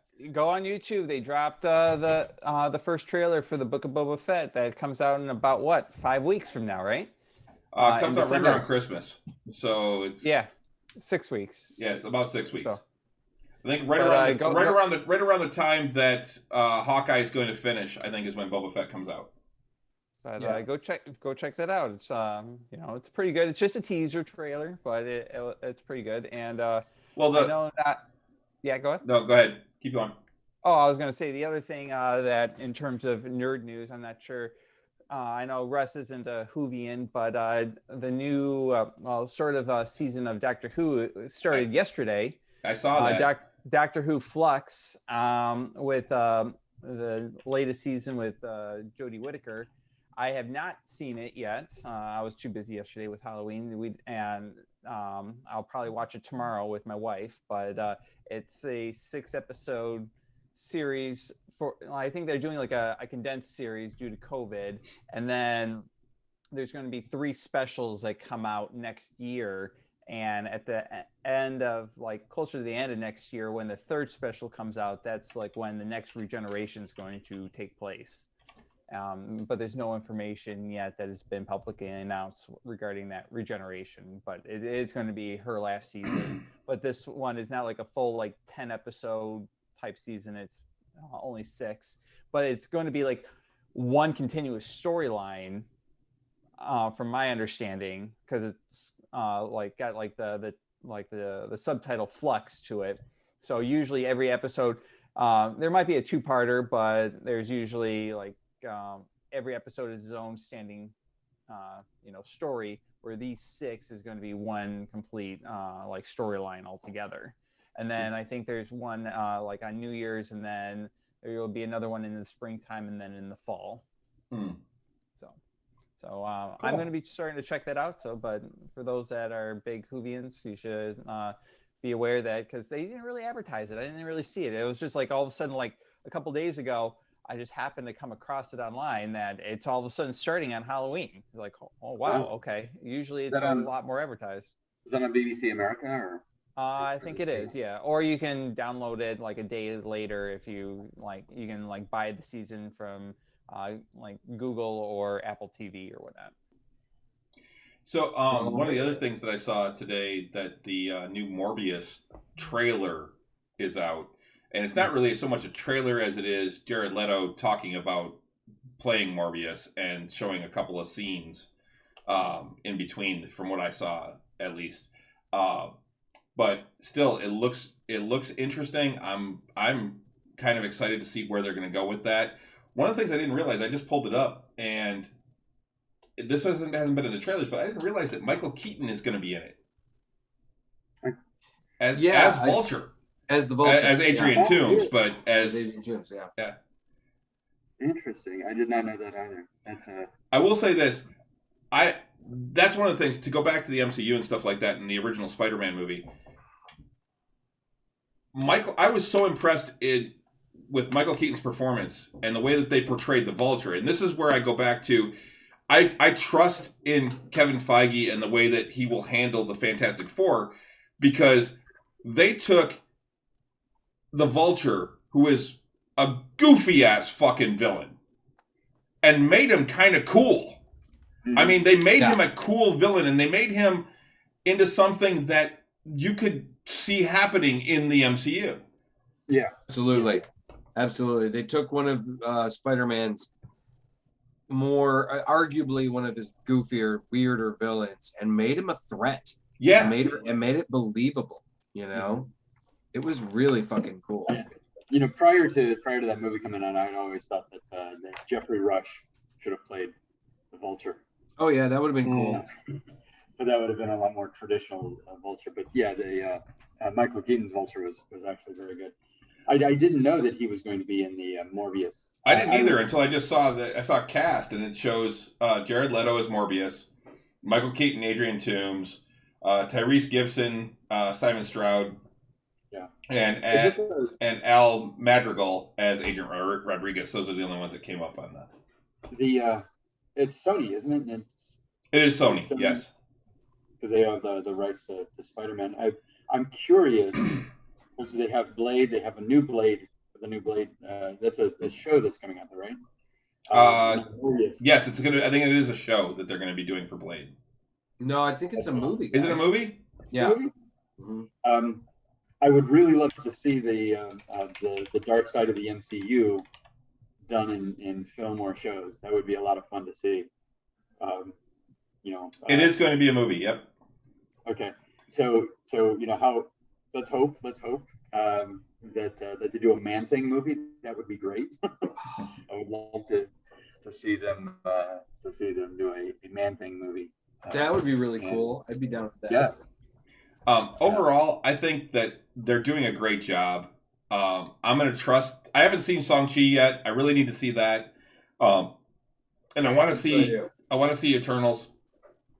I think Shang-Chi comes to Disney Plus in like a week or something like that. Real soon. Yeah. Let's see. Shang-Chi Disney Plus. It will be November 12th. So next Friday. So hopefully I can see that, and then I'll go see the Eternals, because this weekend I will not get to go see the Eternals because I will be curling. But next weekend maybe I can. But yeah, so I think we can wrap things up unless anybody has anything they want to say at the end here. Personally, I want to thank everybody that has supported the show and watched the show, supported us, and been, since the beginning, and especially now over the last. I mean, I like to go back all the way to the beginning, but I mean, I know we've had people that have been with us since the beginning. CD, you've been a huge addition to our show. Thank you just for all your support and for all the comments in chat. You keep the chat going. I'd love to see more people get involved in chat. If it's not your thing, that's great. Just, hang out with us, watch the show. But yeah, I love that we get feedback instantly. And that's one of the things I actually love about this format. And I've truly enjoyed doing the podcast this way. Yeah, it's been great. And we're going to be, I'm talking to some of my other friends that are also Twitch streamers about having them on to talk about being a Twitch streamer and to kind of discuss about that. They're also big nerds too, so that's going to be cool. But it has been really, really great to have this format and to be able to include more people. Yep. And really, I feel really lucky to have the ability to do this too. And this was I think this was something that for Russ and I mean, we've been friends for a long time, and it was suggested to us that, as kind of a half joke, I think, about, you guys should have your own show where you just talk about nerd shit. And it was several years later that we actually did it. And then here we are 5 years later, and I'm still enjoying doing this. First of all, it lets me hang out with you once a week and talk with you. Yeah. And it's led to other things like I'm truly loving our D&D game on Friday, every other Friday. Pete, Renee, you guys have both been fantastic in that game. Rich is fantastic. I love everybody in the game. I'm sorry to see the people that have had to leave the game and show. That kind of hurt because I really loved having them on as well. But the people we've got coming in, and hopefully we've got somebody new coming in on our next one, that's going to be. They've all been fantastic. Bob has fit right in with Grimbold. And I think when we get the new person in, I think that's going to be great too. Scott, thanks for joining us tonight. Thanks, Scott. CD, no, we will not be on this Friday because Renee and I will be out of town this week, so we won't be back until the 19th. The 19th, yeah. So that'll be our next show. So we're actually. I want to specifically thank Scott because I believe, Scott, this makes your fourth time on the show. Yeah. So that makes you the outside of, say, Renee and Pete, who are kind of regular contributors. That makes you the guy who's been on the show the most. The guest we've had the most. I have to say I'm very honored that you've asked me as many, and now I'm even more honored that and I enjoy having you on as well. You've always been a fantastic guest. Family. Yeah, you're a blast to have on. Your knowledge of comics rivals Russ's, particularly when it comes to certain characters like Aquaman. So when Aquaman 2 comes out, we'll probably have you on before then, but when Aquaman 2 comes out, we're definitely going to be having you on to talk. Aquaman 2 and probably Black Adam and Shazam as well. Which did you see the trailer for or the little behind the scenes thing? and Black kind Adam. of thing Yeah. for not just Black Adam, but for Shazam: Wrath of the Gods. Yeah. That where Lucy Liu and Helen Mirren are going to be the bad guys. Yeah. That's just freaking amazing. I'm so anxious to see that. I just happen to have these here. I've got that. I've got that. Really great. This is I great. I love Dame Helen Mirren. After seeing her in Red, I just adore her, and I think she is fantastic. Do you know the first movie I ever saw her in? Caligula? Excalibur. Oh yeah. Oh, She's Morgan Le Fay in Excalibur. Yeah, she is. oh wow! I don't think I ever realized that. Yeah. It's been way too long since I've watched Excalibur. Oh my gosh! Yeah. Yeah. Who else is in that? Patrick Stewart's in it. Patrick Stewart is Leo DeGrange. What's his name? There's, if you watch the movie, you see all these other actors that have these small parts and such. But yeah, she was Morgan Le Fay, and she was Dame Helen Mirren was known kind of in like the earlier days, like in the 70s and stuff, being kind of one of those actresses that was kind of scandalous because she was known for like being topless in a lot of movies. Liam Neeson's in Excalibur too. He is? Wow. He's Gawain. Oh, he's Gawain? Yeah. Let's see, so we got Gabriel Byrne. Yes. Is Gabriel Uther? Byrne is, He's Uther. He's Arthur's dad. Arthur's dragon. Liam Neeson is Gawain. Patrick Stewart is Lennon Grant. Yeah, Leo DeGrange. Leo Grant. Those are all the ones I'm recognizing. Wasn't Brian Blessed in that film too? I can't remember. I'm not seeing him on the top cast. He might be under the all cast. See, all cast and crew. Yeah, it's amazing, and she's one of those actresses. If she's in the movie, there's a much better chance I'm going to go see it. Oh, for sure. Yeah, she looks amazing, and she looks amazing as the villainess and one of the villainesses, and I'm definitely in. Oh yeah, the first Shazam was so good. Absolutely. Zachary Levi was fucking amazing. Perfect. It was just so fun. It was just this really fun movie to see. Yeah, he played a kid so well. Mm-hmm. Well, he's just a hell of an actor. He is, and he's a really great guy. And I introduced Renee to Chuck, and she couldn't stop watching it. It was so good. She's like, "All right, let's watch Chuck. Let's watch Chuck. Let's watch Chuck." Chuck was a lot of fun. Chuck was Hated the ending, but the show was great. Yeah. But the problem with the ending was that they thought they were going to end 3 times before that. Right. Yeah. It's kind of like Supernatural. We're going to end after 6 seasons. All right, we're going to do the apocalypse. Well, where do you go from the after? Okay, now you're going to get another season. Well, where do you go after the apocalypse? 8 more times. Well, that was the thing. That was the thing. Chuck was one of those shows that was always on the bubble. It was always on the bubble, and it kept getting saved and kept getting saved. It even got saved one time by a fan. Yeah. Like that's what got the last 6 episodes. The last season.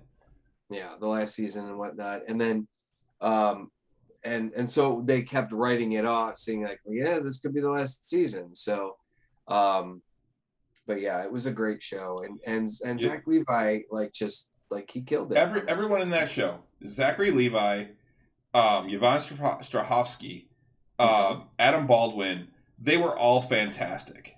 Yep. And then whoever it was that played Morgan was also great. But those ensemble cast, it was great. Yeah, but the 3 main characters just were fantastic, and I have no problems admitting this. Yvonne Strahovski was one of the most beautiful actresses I had seen on TV at that time. I had the hots for her so much. It's interesting how different she is from your wife. She's There's no similarities at all. None at all. But I it's, mean- you know, she was, and she's great. She's a great actress. She was gorgeous and great. And Yep. I loved that show. Chuck was what I liked about it, I think too, was the fact it was very different, very original. Yeah. You know? It was. It was a spy show, but it was different enough that, and it was just, it had that Chuck's whole thing about not using guns and being that nice guy throughout the entire series. Yeah. I thought was great. Agreed. Listen, I'm going to cut you off now because you need to be cut off. All right, It's yeah, we kind can of get going. 2 hours and 10, and I'm hungry and I gotta pee. So Sounds like a you problem. Well, as it is. guys, congratulations again. 5 Yes, years. congrats, I guys. remember looking forward to the very first episode when you guys first were discussing this. And, Okay, so real quick, and- our first episode that we had to split into two because we went too long, and Right. this one's longer than that one. So Right. Anyways, but But, thanks again, guys. Thanks to everybody that has supported us through this journey and continuing to support us. Scotty, thanks for coming on again. Pete, Renee, thanks for being big supporters. And yeah, and guys, be sure to come CD, check Annie, us out. Dawn, Ghost Hand, all of you guys, Rich, All the fans. all you guys that. Oh, hey, thanks, Renee. Thanks to all you guys for all your support. Oh, hey, thanks, CD. Hey, there we go. I downloaded the first several. Oh man, Oh Yeah, yeah, we're- they're a little rough, CD. they're a little rougher. Don't judge us. We got a lot better. Chris and Russ had to sit abnormally close to one another in order for both of their voices to hit that snowball mic. Yeah, so a little weird. And then just the format. Yeah, It takes a while to- the first episode is aptly titled "What the hell are we doing?" yeah. Right. All right, guys. Thank you again, and we really need to kind of wrap this up. And Yeah. So it's been great, and I look forward to another 250 episodes. yeah, another 5 years and 250 episodes. Oh, we'll be old men. Older. Yeah. If I'm not dead, Kenna can be on the show then. what's that? Oh no, let's not talk about that. No, she won't be old enough. In 5 years, she's not old enough. All right. Kenna, my granddaughter, is what Oh, she's God, is no. what she's No, is what no, she's remarking about. No. Maybe my kids could be on the show. No. That's yeah, a Sawyer, possibility. definitely. Yeah. Sawyer might be able to be on. Yeah, Definitely. In 5 years, he'll be 17. Ah! Oh. He turns No. 12 in like 3 days. Oh, I thought it was turning no. I don't need to feel older than I already am. Okay. All right. Yep. All right. Hey Russ, Veronica's 30. Shut up.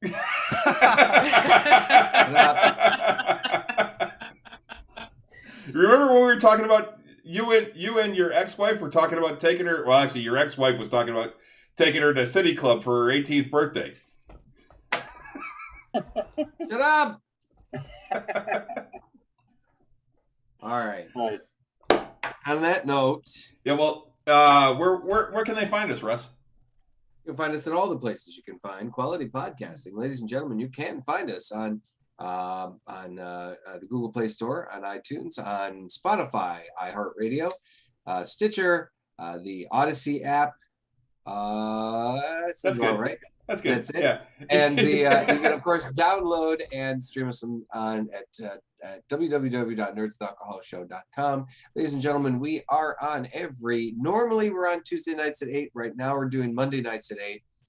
And then on here on our Twitch channel, Chris puts the episode up on our YouTube channel a couple of days later. Guys, also be sure to check us out every other Friday for our Tavern Nights show. Yeah, where except we sit not this around- Friday. Not Normally this this Friday would be one of our shows, but Renee and I are going to be out of town for a curling tournament. So So we're missing a week, so it'll be actually 2 weeks from this Friday. Yep. So we able to join us for Tavern Nights, where a bunch of nerds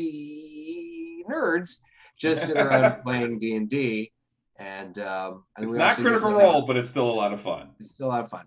We usually have a follow-up show a week later, and as we just kind of discuss what happened. So you guys Yep. be sure to join us. Guys, we got more content coming. We got things coming. We got a lot of stuff in the works. Be sure to sit tight. So Yep, and you can follow us on most of the social medias. We are on Facebook. I will never call it Meta. I don't give a fuck. And we are on Twitter at Drinking Nerds. We are on Instagram, Drinking Nerds. Yeah, you can follow us there. See what's going on. So I think on that note, I got a lot of glasses over here. So I think on that note, until next time. Next time. Slainte. Oh, don't forget, Artworks Arcana. Check them out on Etsy. Yes. Please. Absolutely. Thank you. Check out Scott's work on Artworks Arcana. Have a good week, everybody. Good night.